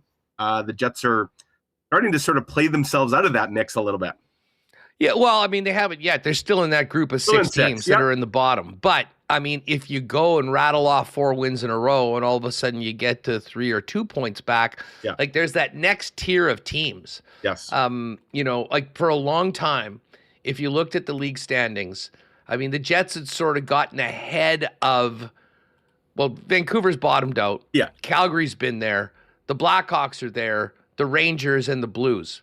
But I mean, the Jets were right there in that mix. Now, it's funny how what 2 quick wins does, I mean, takes you from what would have been 4th last now to 6th, but ahead of them, 1 point is the Preds, 3 points is the Panthers, and they're not going to be trying to win very many games. They'd love to make sure they get that top 10 pick. 3 teams at 70, like it's the Sharks, but it's also the Devils and the Leafs, who have no Austin Matthews. 2 more teams at 71 in the Kraken and the Kings. I mean, the one thing that, if you want to get on a run, you got to pass all those teams and get into the playoffs, because otherwise what you'll be doing is take, like if it ended right now and they're in 6th place, the worst they could pick is 8th. And that would assume that team 7 or worse won both of the lottery spots and moved up. And you're getting a pretty good player at 8. Yeah, I mean, I think that the top 7 is key. Like, if you finished 5th and that was your worst case scenario, I think you're in a good spot. And then, as you said, hope is not a plan, but you can have hope. I mean, hey, the Islanders won the lottery last year at 10th last. I mean, they moved up a big number of spots. But again, that'll be a lot clearer, I think, in a week or so. And obviously this week with another 4 games tonight, a game in Boston against a desperate team that needs points to be in there, and then Pittsburgh and the Rangers. And Pittsburgh's been the second best team since the new year in the league. It's just simply incredible, even with no Sidney Crosby. So we'll see what happens tonight, Mike, and get back at it. Are you on the road this week on this trip? I am on the road, so I'm sure we'll touch base maybe early next week from New York. Well, maybe not. Monday, we'll have to see when we do it. It's a quick road trip, right, with 3 games in 4 days. But yes, a couple matinees. We love the matinees again, Huss. Should be interesting. I think Sidney Crosby's actually getting closer potentially to return. So, and the Pens just put up a converted touchdown against the Avalanche last night. So they'll be feeling pretty good about themselves. Dallas only 3 points back. I know. Of the Avalanche. They had won last night. They would have been 1 point crazy. back. I think they were 15 back a little while ago. Hey, Avs leaking oil. Dangerous for a President's Trophy winning team. Leaking oil heading in. Well, we'll see whether they win the President's Trophy. And they get back to back against the Jets next week, right? Next, Thursday, Saturday? They play the Jets twice, home and home. That'll be fun. All part of it. We got to focus on tonight and this week first. Mike, thanks so much for doing this. Great to have you on the program as always. Enjoy this one tonight. Take care. All right, we are going to talk a little Moose coming up with Dan Fink in just a couple minutes. Jake Bowen-Moss will join us as well. We got to get some intel on filling out our March Madness brackets and hit the cool bet lines. Busy night tonight in the National Hockey League as well. But, gang, there are just 2 days to go to get your tickets for the St. Boniface Hospital Mega Million Choices Lottery. Dream of this, gang. One of 5 options of $1.5 million dream homes in the greater Winnipeg area or out on Vancouver Island. Or maybe if you don't need a home, I know you could use $1.25 million cash tax free. That's right. That's the grand prize of the St. Boniface Hospital Mega Million Choices Lottery. Go to stbmegamillionchoices.ca to get your tickets. You've got only 2 days to do it before Thursday's midnight deadline. Now, in addition to being eligible to have a life-changing $1.25 million cash from one of those incredible Dream Home prizes, there's other great ways to win, including the 50-50 plus and the Big Score Plus option. So make sure to get your tickets for that as well. The 50-50 plus prize is over $1.2 million. Winner takes half of that. So over $600,000 will be going to the winner of the 50-50 plus. You all love winning the 50-50 plus at a Jet or a Bomber game. Imagine winning it for the St. B Mega Million Choices lottery. And then there's the Big Score Plus, where you get your tickets and there's going to be 60 big scores of $1,000 and 10 big score prizes of $12,000. So get your tickets for the grand prize draw, 50-50 plus, Big Score Plus. And remember, it is all helping our community with the incredible work of the research and more at the St. Boniface Hospital, which serves so many of us in our community. Again, just 2 days left, stbmegamillionchoices.ca. Get your tickets in person at London Drugs or Red River Co-op locations as well in your next trip by. All right, we are going to check in on the Moose with Dan Fink coming up in just a couple minutes, right after these on Winnipeg Sports Talk. Cleanline is your one-stop shop with over 40 years of experience for the best in Winnipeg residential and commercial plumbing, heating, and electrical services. And much like the Captain Adam Lowry, they've got you covered 24/7 with emergency services. Remember the number, 204-500-2001 for Cleanline Plumbing, Heating, Electrical for all your needs, residential, commercial, and when you're in a jam. The gang at BP is ready to welcome Jet fans back. Head to your local BP Jets Pick a Player contest for all Winnipeg Jet games. And, of course, those ice-cold schooners, world-famous BP wings, gourmet pizzas, and more. Staying at home, you can always get the great taste of BP by ordering online at bostonpizza.com. And got to shout out our friends at Royal. What a run they had with the Olympic Games. Now we look ahead to the Stanley Cup playoffs, of course, and baseball season. Tons of new Jays and MLB gear coming in by the day. And as everyone's getting ready to maybe get out of town in and around spring break, don't forget Royal's amazing snowboard department with the best in deals on boots, bindings, decks, you name it. They've got it with the experts to help you get the right fit before you hit the slopes. It's all waiting for you at Royal Sports, 750 Pembina Highway.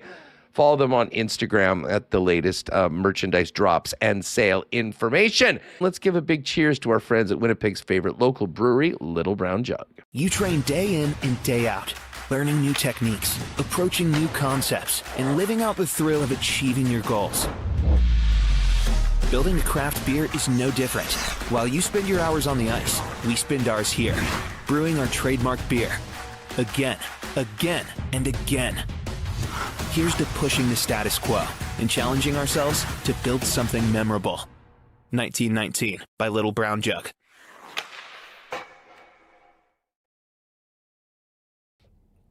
All right, Dan Fink coming up. We're going to check in on the Moose, JBM as well, still to come. Busy night tonight of scoreboard watching in the National Hockey League. And, of course, paying attention to the Winnipeg Jets. But let's hear from franchise all-time leading defenseman Josh Morrissey. He spoke after the morning skate today and talked about the Jets now kind of coming out of a weekend, finding ways to win at the most desperate time of the season.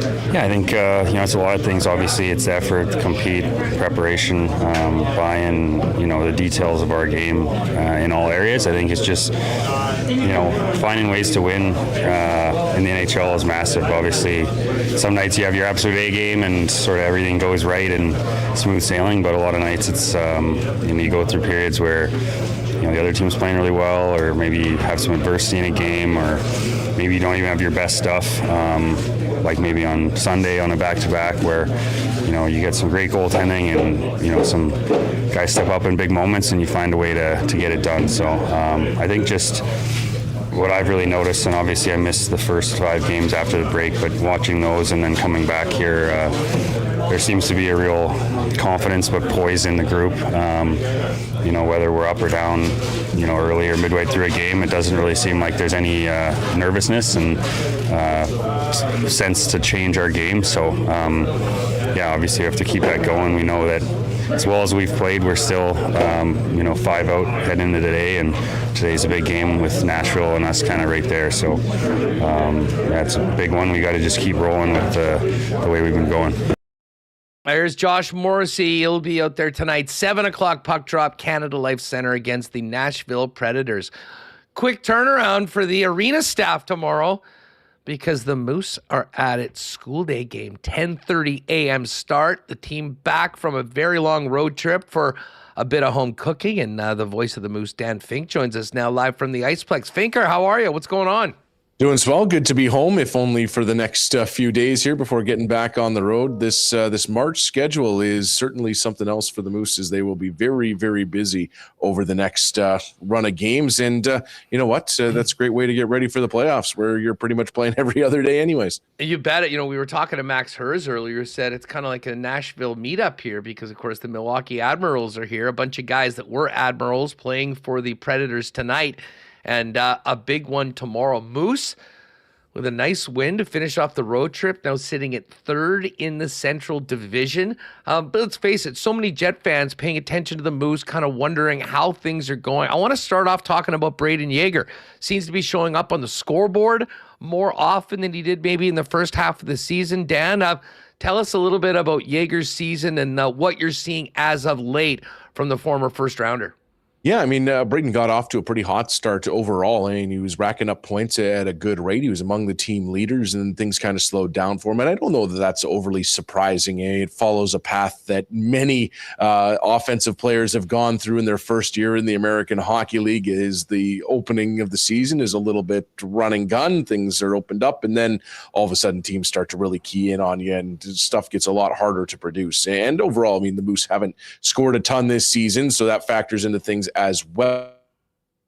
To the later stages of the season, this is when players like Brayden Yager and Colby Barlow maybe start to sort out generating offense a little bit more. They're starting to get that foundation set. It does take time for some guys to really learn how to be those pro players game in and game out in the American Hockey League and on to the next levels. So you get that base sorted out, and then maybe the offense starts to flow a little bit more. Coincidentally, the Moose power plays also started to score a little more. So that certainly helps out a guy like Brayden Yager. But yeah, we're seeing him start to show up on that score sheet a little more often, like you were saying there, Huss.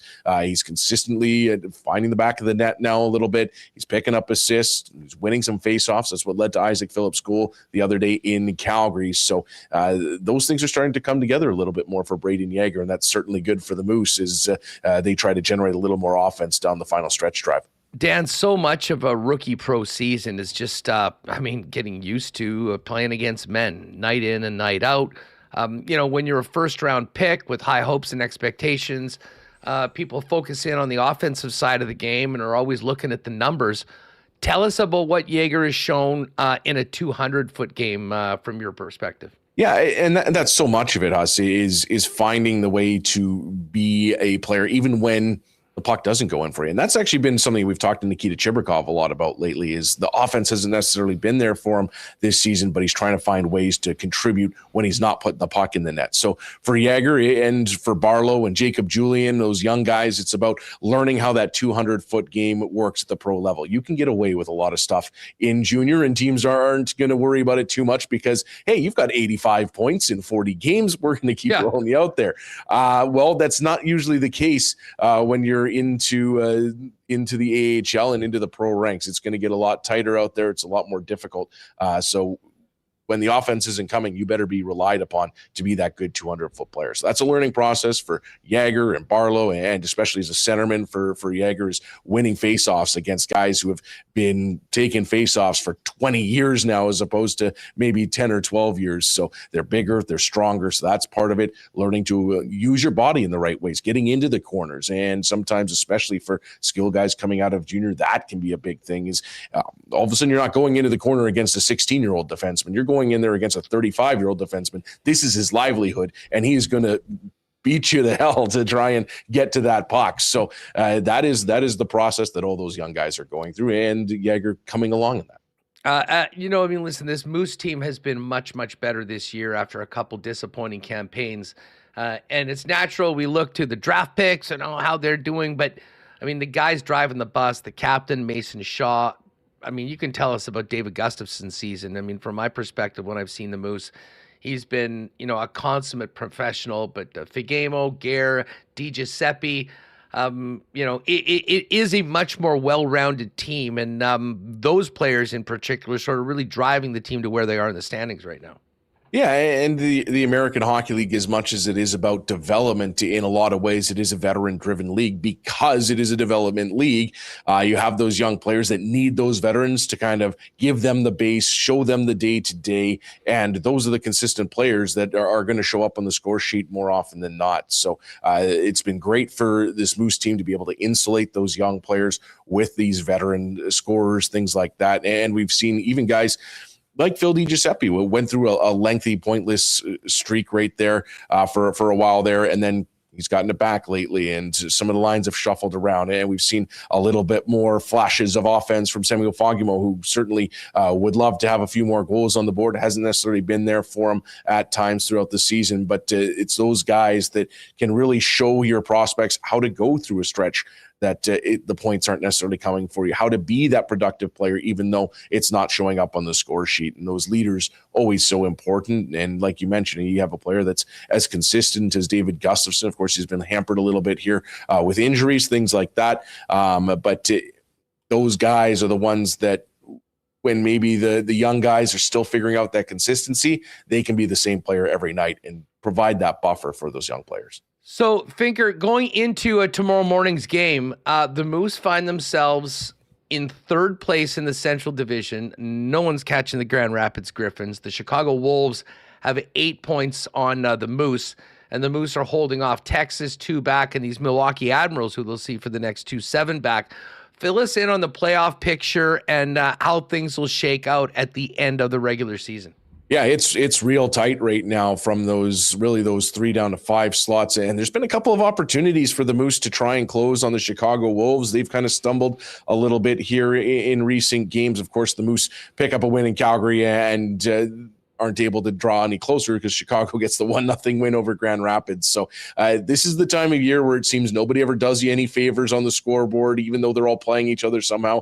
Everybody manages to eke out points, things like that. So the Moose reduced their magic number down to 17 points to clinch their playoff spot. Obviously, that's between Moose wins and losses for, I believe they're tracking against the Iowa Wild right now, just because the Wild have some games in hand on the Rockford Ice Hogs. And there's a team that's playing exceptionally well right now. One of the hottest in the division is the Wild got their roster back, trying to fight their way back into the picture. And you mentioned Milwaukee has a ton of guys up with Nashville right now. They've been able to win their last couple of games, but certainly their roster isn't where it was earlier on in the season. So there might be opportunity there for one of those teams to try and catch the Admirals, unless they can stay hot. So Milwaukee won its previous 2 games against the Moose, one of those in overtime in late come-from-behind fashion. That helped them kind of close on Manitoba, only to fall back. So it's kind of been this back and forth between all these teams, but these are exceptionally big games for the Moose coming up here. Obviously, Milwaukee sweeps those. They're able to close within a few points.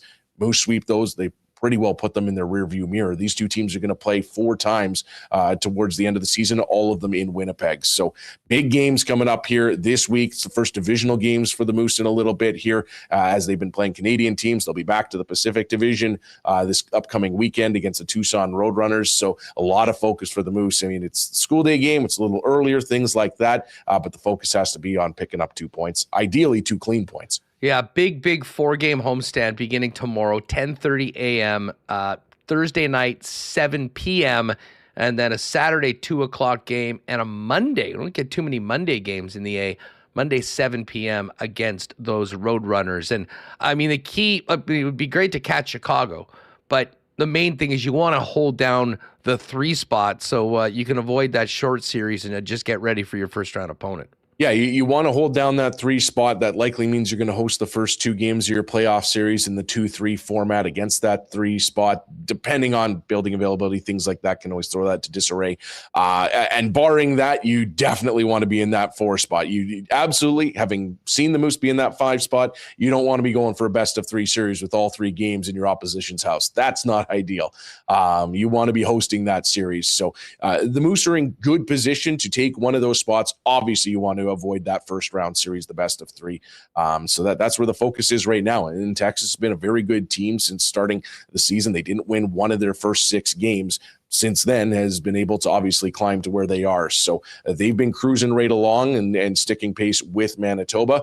And so every point is so valuable this time of year. And you'll see them kind of trading back and forth throughout. But the Moose with a heavy schedule right now, and we'll see if that allows them to get into a real rhythm here. Obviously, went through that road trip, came out 2-2, so kind of got the job done to a degree on the road. Would have maybe liked some more points against teams behind them in the standings, but that's where they sit now with those 2 wins and coming home for some big games here against Milwaukee. Finker, have a great call tomorrow. You might need to get a little bit of extra volume there with all the school kids in the attendance. Always a great vibe for that game. And, of course, going back-to-back with the rematch with the teams on Thursday night. Of course, moosehockey.com for the call.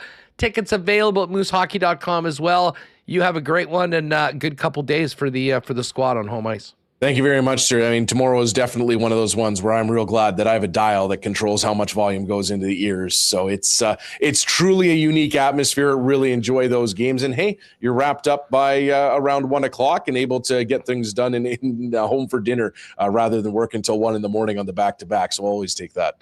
Perfect. Have a great call, Dan. Thanks for doing this. Thanks. We'll talk soon. All right, there is Dan Fink.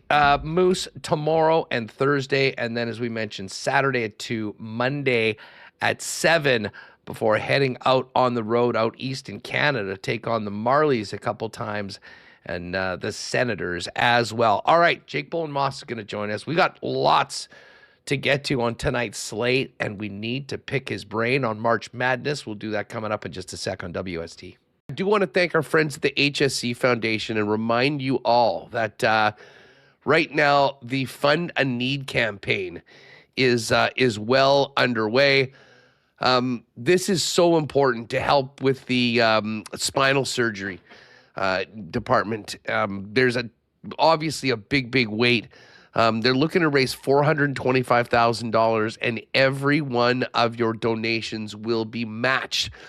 So it will be doubled. Of course, you'll get a tax receipt for it. They're looking to get some new surgical equipment that will allow 200 more spine surgeries and 400 more joint replacement surgeries a year. So if you go to Health Sciences Center Foundation, to the Fund a Need campaign, and help us raise $425,000, and everything is matched by the Manitoba Spine Program. And, hey, making our finishing touches with our winner to get out to Aikens Lake this year.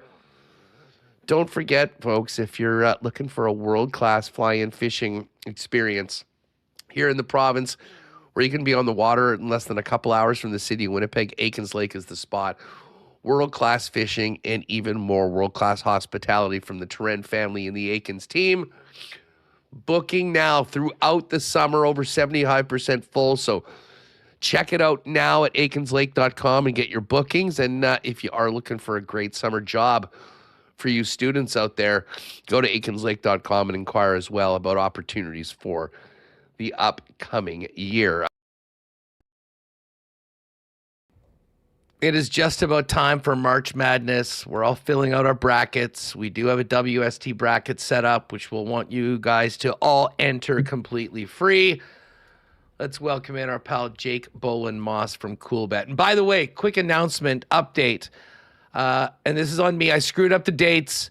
We are not going to be doing poker this Wednesday.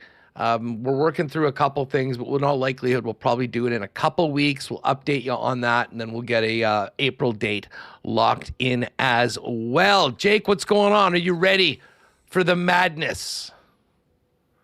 Yeah, I mean, listen, I don't want to sit here and say I'm 100% ready, Huss, if I'm being frank with you, but I'm pretty ready. Like, I filled out the bracket yesterday, and listen, I mean, I listened to some podcasts. I listened to some of the experts talk, the Rothsteins, the Fantas of the world, the guys who watch all the ball. And, I've just tried to pick and choose what I've liked.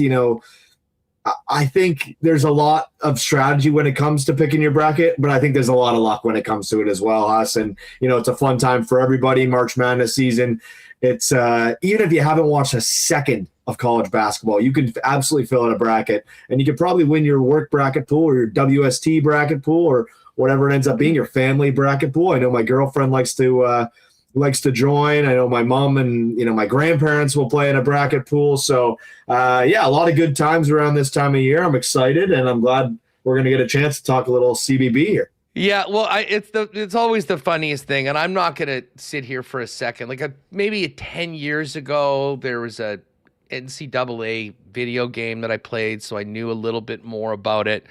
Not at all. I mean, I am the definition of the casual that shows up Monday of this week going, oh, the bracket's set? Great, show it to me, and then just starts firing out picks. But that's probably why Debbie in accounting has just as good of a chance as the biggest so-called sharp in the pool.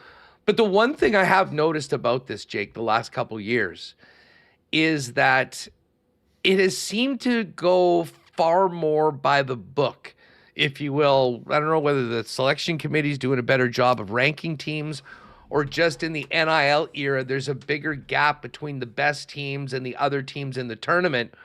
But it has seemed to be more challenging finding the big upsets over the last couple of years. Last year particularly, as I believe it was all one seeds getting to the Final Four. Yeah, second time in the history of March Madness last year that all 4 1 seeds made the Final Four, Huss.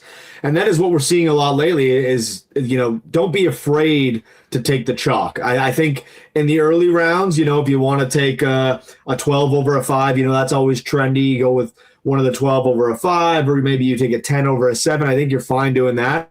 But by the time we're getting to that second game and getting into the Sweet 16, I think there was only one double-digit seed in the Sweet 16 last year.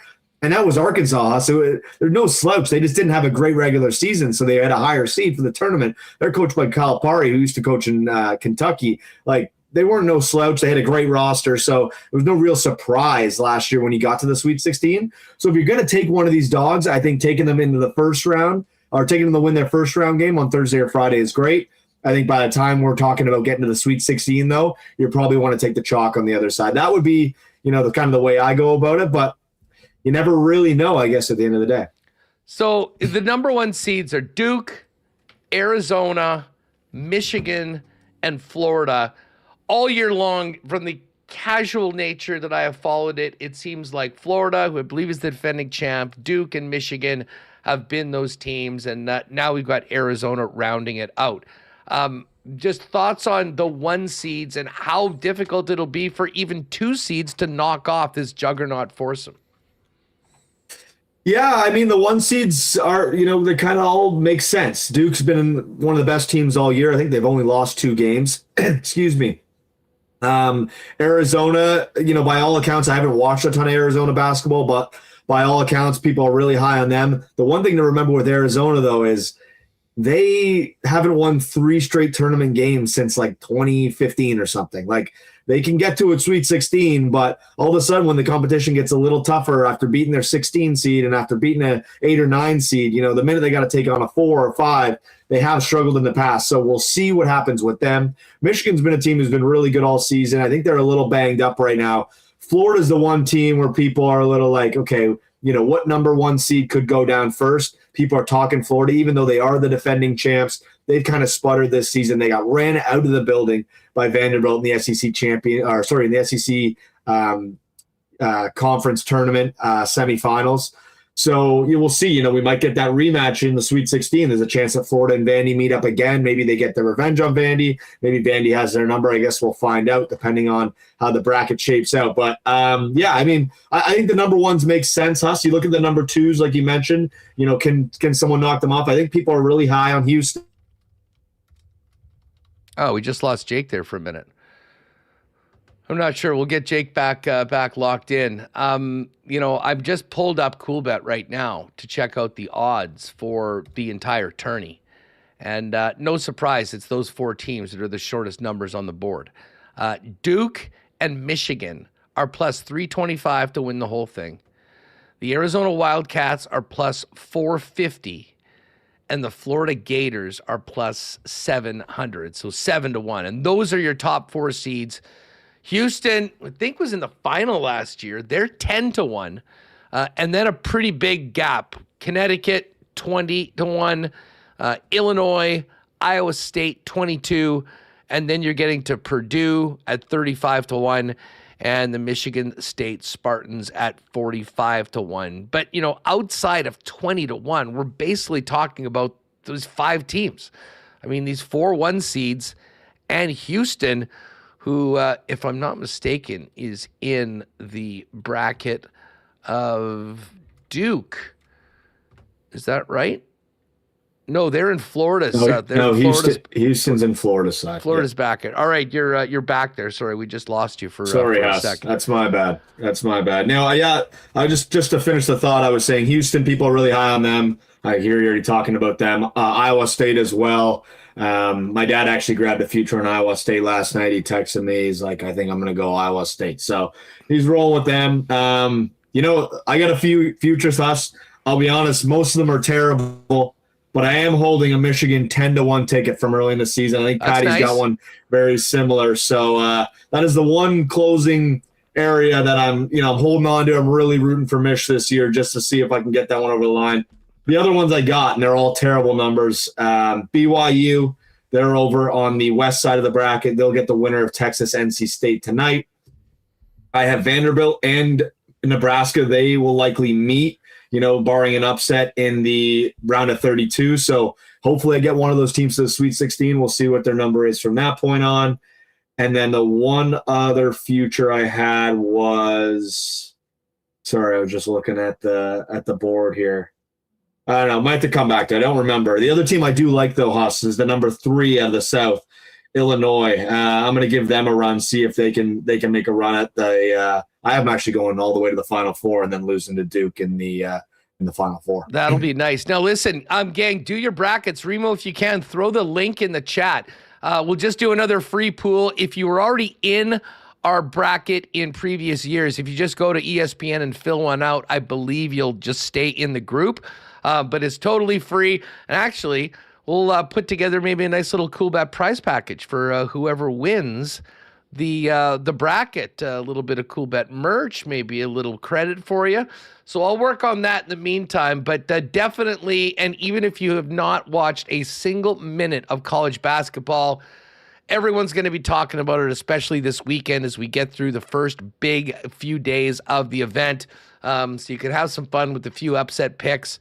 Make your picks for the Final Four, and we'll make somebody a happy winner at the end of it all. Now, just if you're thinking more about just making a few bets, exact sum of seeds in Final Four, which is a really interesting bet. If it's all the ones like it was last year, that comes out to 4. And it's plus 950. 5 and 6 is 500. 7 is plus 550. 6 plus 6 to 1, I should say, is for 8 and 9, and it goes from there. So that'll be a fun one to get on, and that you really won't know until the end. You got odds for all of the regions. We know who the favorites are. They are the 4 ones. And then other fun bets include the conference of tournament of the winning team. You can bet a team to make the Sweet 16. You can bet a team to make the Elite 8 winner. And then obviously those seed props. So there's lots going on in March Madness in addition to the games over at CoolBet as well. Jake, while we've got you here, let's get into our CoolBet lines for tonight. And we're, of course, going to be following this Jets Predators game tonight. But we also have the finals of the World Baseball Classic. And as soon as the game ended last night, I was refreshing the site to see when the line would get up. And I did get Venezuela at plus 230. They're plus 215 right now. I'll be honest, I thought that might come down under 2 to 1. I think it's still a really good number on Venezuela. We've seen how competitive so many of the top teams are this year. The States has a rookie with only 8 appearances going for them as scheduled right now to start it. To me, this is a game that probably should be more like USA minus 160, minus 165 than 260 where they are. So I'm loving the value on the Venezuelans tonight. Yeah, I mean, Huss, maybe we're a little biased. I got a piece of Venezuela as well. I think I ended up getting them at like plus 235, so another good number there. Nice. But yeah, we've saw it come down a bit, which is probably, you'd think is good in our favor. Maybe maybe the smart money is moving on the side of Venezuela. But, I know this has been a whole redemption story for the U.S. They lose the last World Baseball Classic. They really stacked their roster this time around. They get Skeens on the mound against the Dominicans, which obviously was a big benefit to them, and in a low-scoring affair, 2-1. They also got some calls that went their way in that one. But Venezuela is no slouch. First time in the WBC final, but they beat Japan, only 2 games ago. I know Italy, obviously, the roster wasn't crazy, but they were one of the hottest teams in this tournament. They took them down in a comeback game last night. So, listen, Venezuela is as hot as anybody right now. I'm not counting them out. I think you're right. I think we're getting some pretty good value on that. And if you're going to watch the WBC tonight, you might as well sprinkle a little Venezuela, maybe a home run prop, and just try to enjoy yourself before we get into the real baseball next week. Yeah, I mean, you can still bet the MVP as well. I might fade myself a little bit, or maybe go on the other side and pick my guy Bobby Witt. I was going to say, I know exactly where you're going. Bobby Witt plus 750. I can't believe that's still on the board right now. He would certainly be a candidate. I mean, they're looking at Judge at plus 350. Witt is able to help the team in so many ways. He's made some crazy fielding plays in this event too. So I'm going to take a look at that. There is some value probably with the Venezuelans as well. Luis Arias, who else is here? Eugenio Suarez, 30-1. Weiler Abreu, 30-1. And I imagine this will be voted on right at the end of the event. Although I think this game will be tight, so it might favor the Americans, but we will see. Anyways, that is up there right now, and you can still get Venezuela at plus 215 to win this game tonight. We got a busy night in the National Hockey League. Some big games. I got a fun 3-sport parlay we'll get to in just a minute, but here's how things are looking in the NHL tonight. The Blue Jackets, desperate for points. They're right there, just behind the playoff line. They're a plus 106 home dog to the Carolina Hurricanes tonight. Big one between the Habs and Bruins. Boston plus 140. They lost in OT last night to Jersey. The Habs minus 164 home favorites. Islanders in TO to take on the Leafs, who've actually shown a bit of life since the infamous Matthews injury last week. Toronto plus 125, Islanders minus 147. The Wild are minus 175. They've lost 3 in a row. Looks like a get-right game against the Blackhawks. Right here in Winnipeg, it's Jets minus 133, Nashville plus 113. Sharks minus 169. Edmonton minus 169, home against the Sharks. San Jose's plus 143. Everyone chasing the Kraken will be cheering for the Lightning tonight. Tampa minus 189, Seattle plus 158. Florida and the Canucks out in BC, Vancouver plus 130, Florida minus 154. And the final game on the docket is the Buffalo Sabres in Vegas to take on the Golden Knights. Buffalo at plus 110, Vegas at minus 130. Now, we actually are going to put something together. I should have texted beforehand. I was talking to Remis. We're going to put a little Jets exclusive together tonight. Jake, I'll give it to you right now. Jets to win, money line. Kyle Connor to score. Josh Morrissey to get a point. So if we can load that up, that'll be a pretty nice number. Jets not a huge favorite to win tonight at just minus 133. Connor's plus 121 to score, and Morrissey, I think, is minus 124 to get a point. So we'll see what that pops up in the exclusives. But with so many things going on tonight, and my love of the TGL, we have a very unique ride with Huss tonight. We're going 3 different sports, people. We're fading the USA in the WBC, and we're taking Venezuela. We're taking the Buffalo Sabres at plus 110 against the Vegas Golden Knights. And I love Boston Common to beat Jupiter Lynx in the TGL. TGL playoffs tonight. There are 2 games. Boston is a minus 167 favorite against Jupiter. They were the safer play. I do also like Los Angeles GC at minus 141, taking on the Atlanta Drive.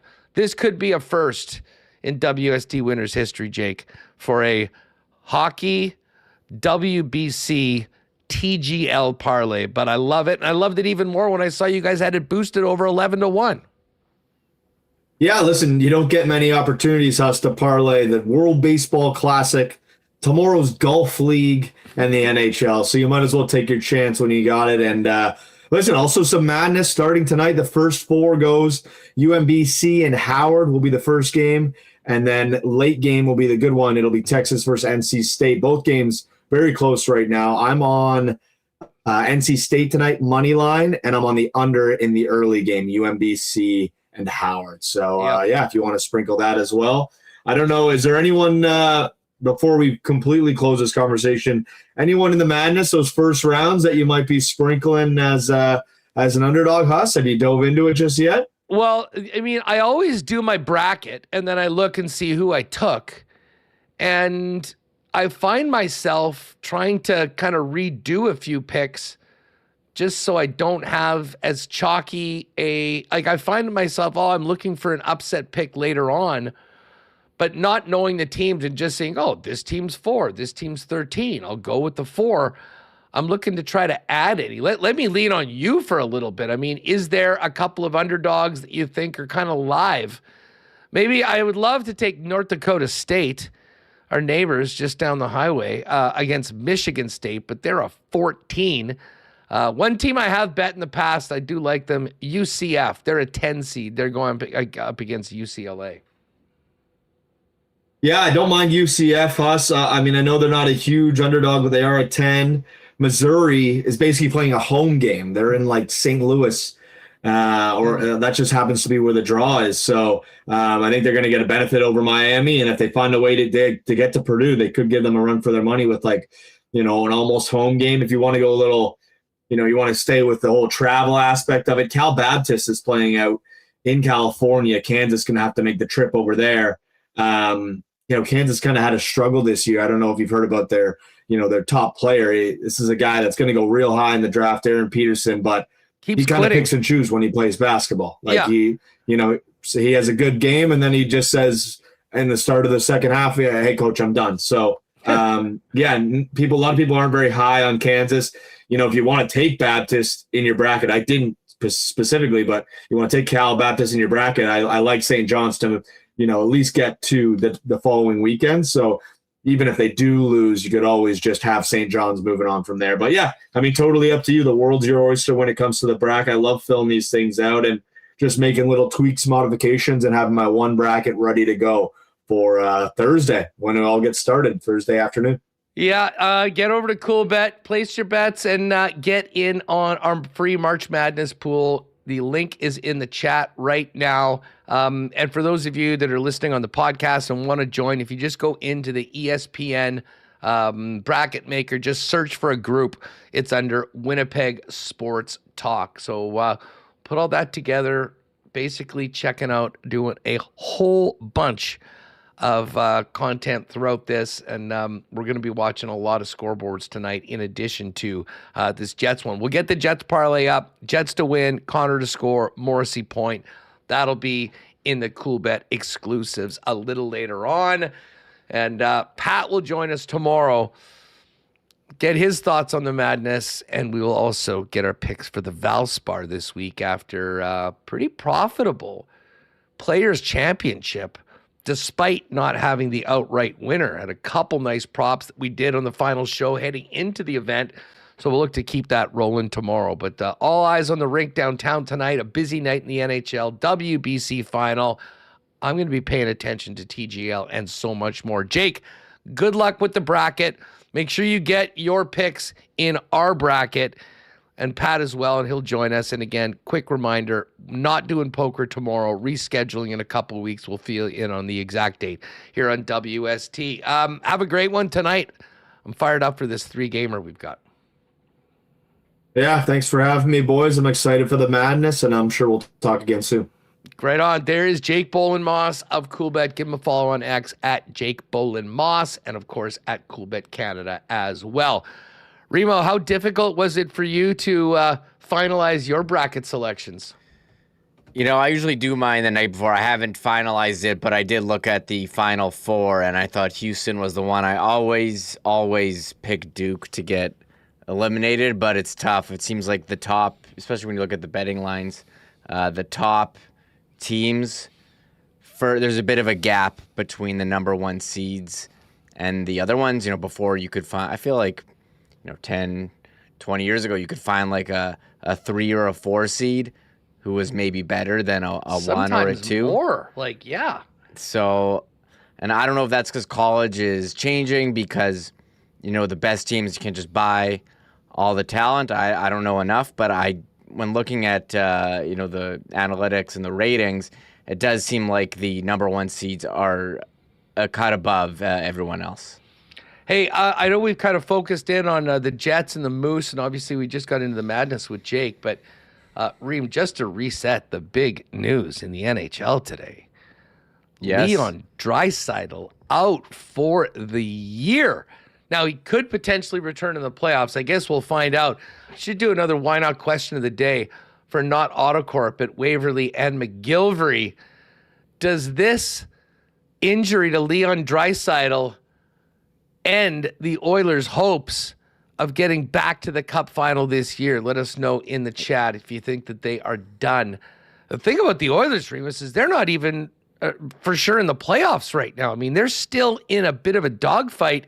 Now, they, I guess, could fall into a wild card spot, but, I mean, they are not that far ahead of the other teams that are chasing, despite being in the top three of the Pacific Division for the better part of the last 3-4 months. Yeah, the Pacific Division, first of all, it's brutal. But the Oilers, they're probably not going to get to the final because they don't have a goalie. Like, they did the Skinner for Jari trade. And this isn't hindsight. We're like, this trade isn't an upgrade for them. And they're trading for a guy, who's got the longer contract. Like, you had an opportunity to get away from Skinner in the offseason. And this wasn't like a big, clear upgrade. And they had to throw in some picks as well. So it wasn't a great trade. And now Ingram's the starter. And now you don't have Leon Draisaitl. And you're 75 points. You're 2 back of Anaheim. Seattle's 71. I think they'll be okay. They'll probably be in the top 3. But I don't know. I think Edmonton, they're in a tough spot. So they got Savoy, McDavid, Hyman, Dickinson, Nuge, Roslovic, line 2. And Dickinson was brought into what to be like a shutdown line 3 center. And the bottom 6 is like pretty. This isn't a deep team. They've got McDavid. Mm-hmm. The defense hasn't been good all year. They don't have goaltending. I think we're going to have two. Well, I don't think it's a stretch to say we're going to have 2 different teams in the Cup final than the last 2 years because Florida's not in the playoffs. And Edmonton, I mean, you think there should be in. But the one thing about Edmonton, too, has Sharks fans salivating because they traded away that first in the Wallman trade, which is now unprotected because they traded a first to Chicago for Dickinson.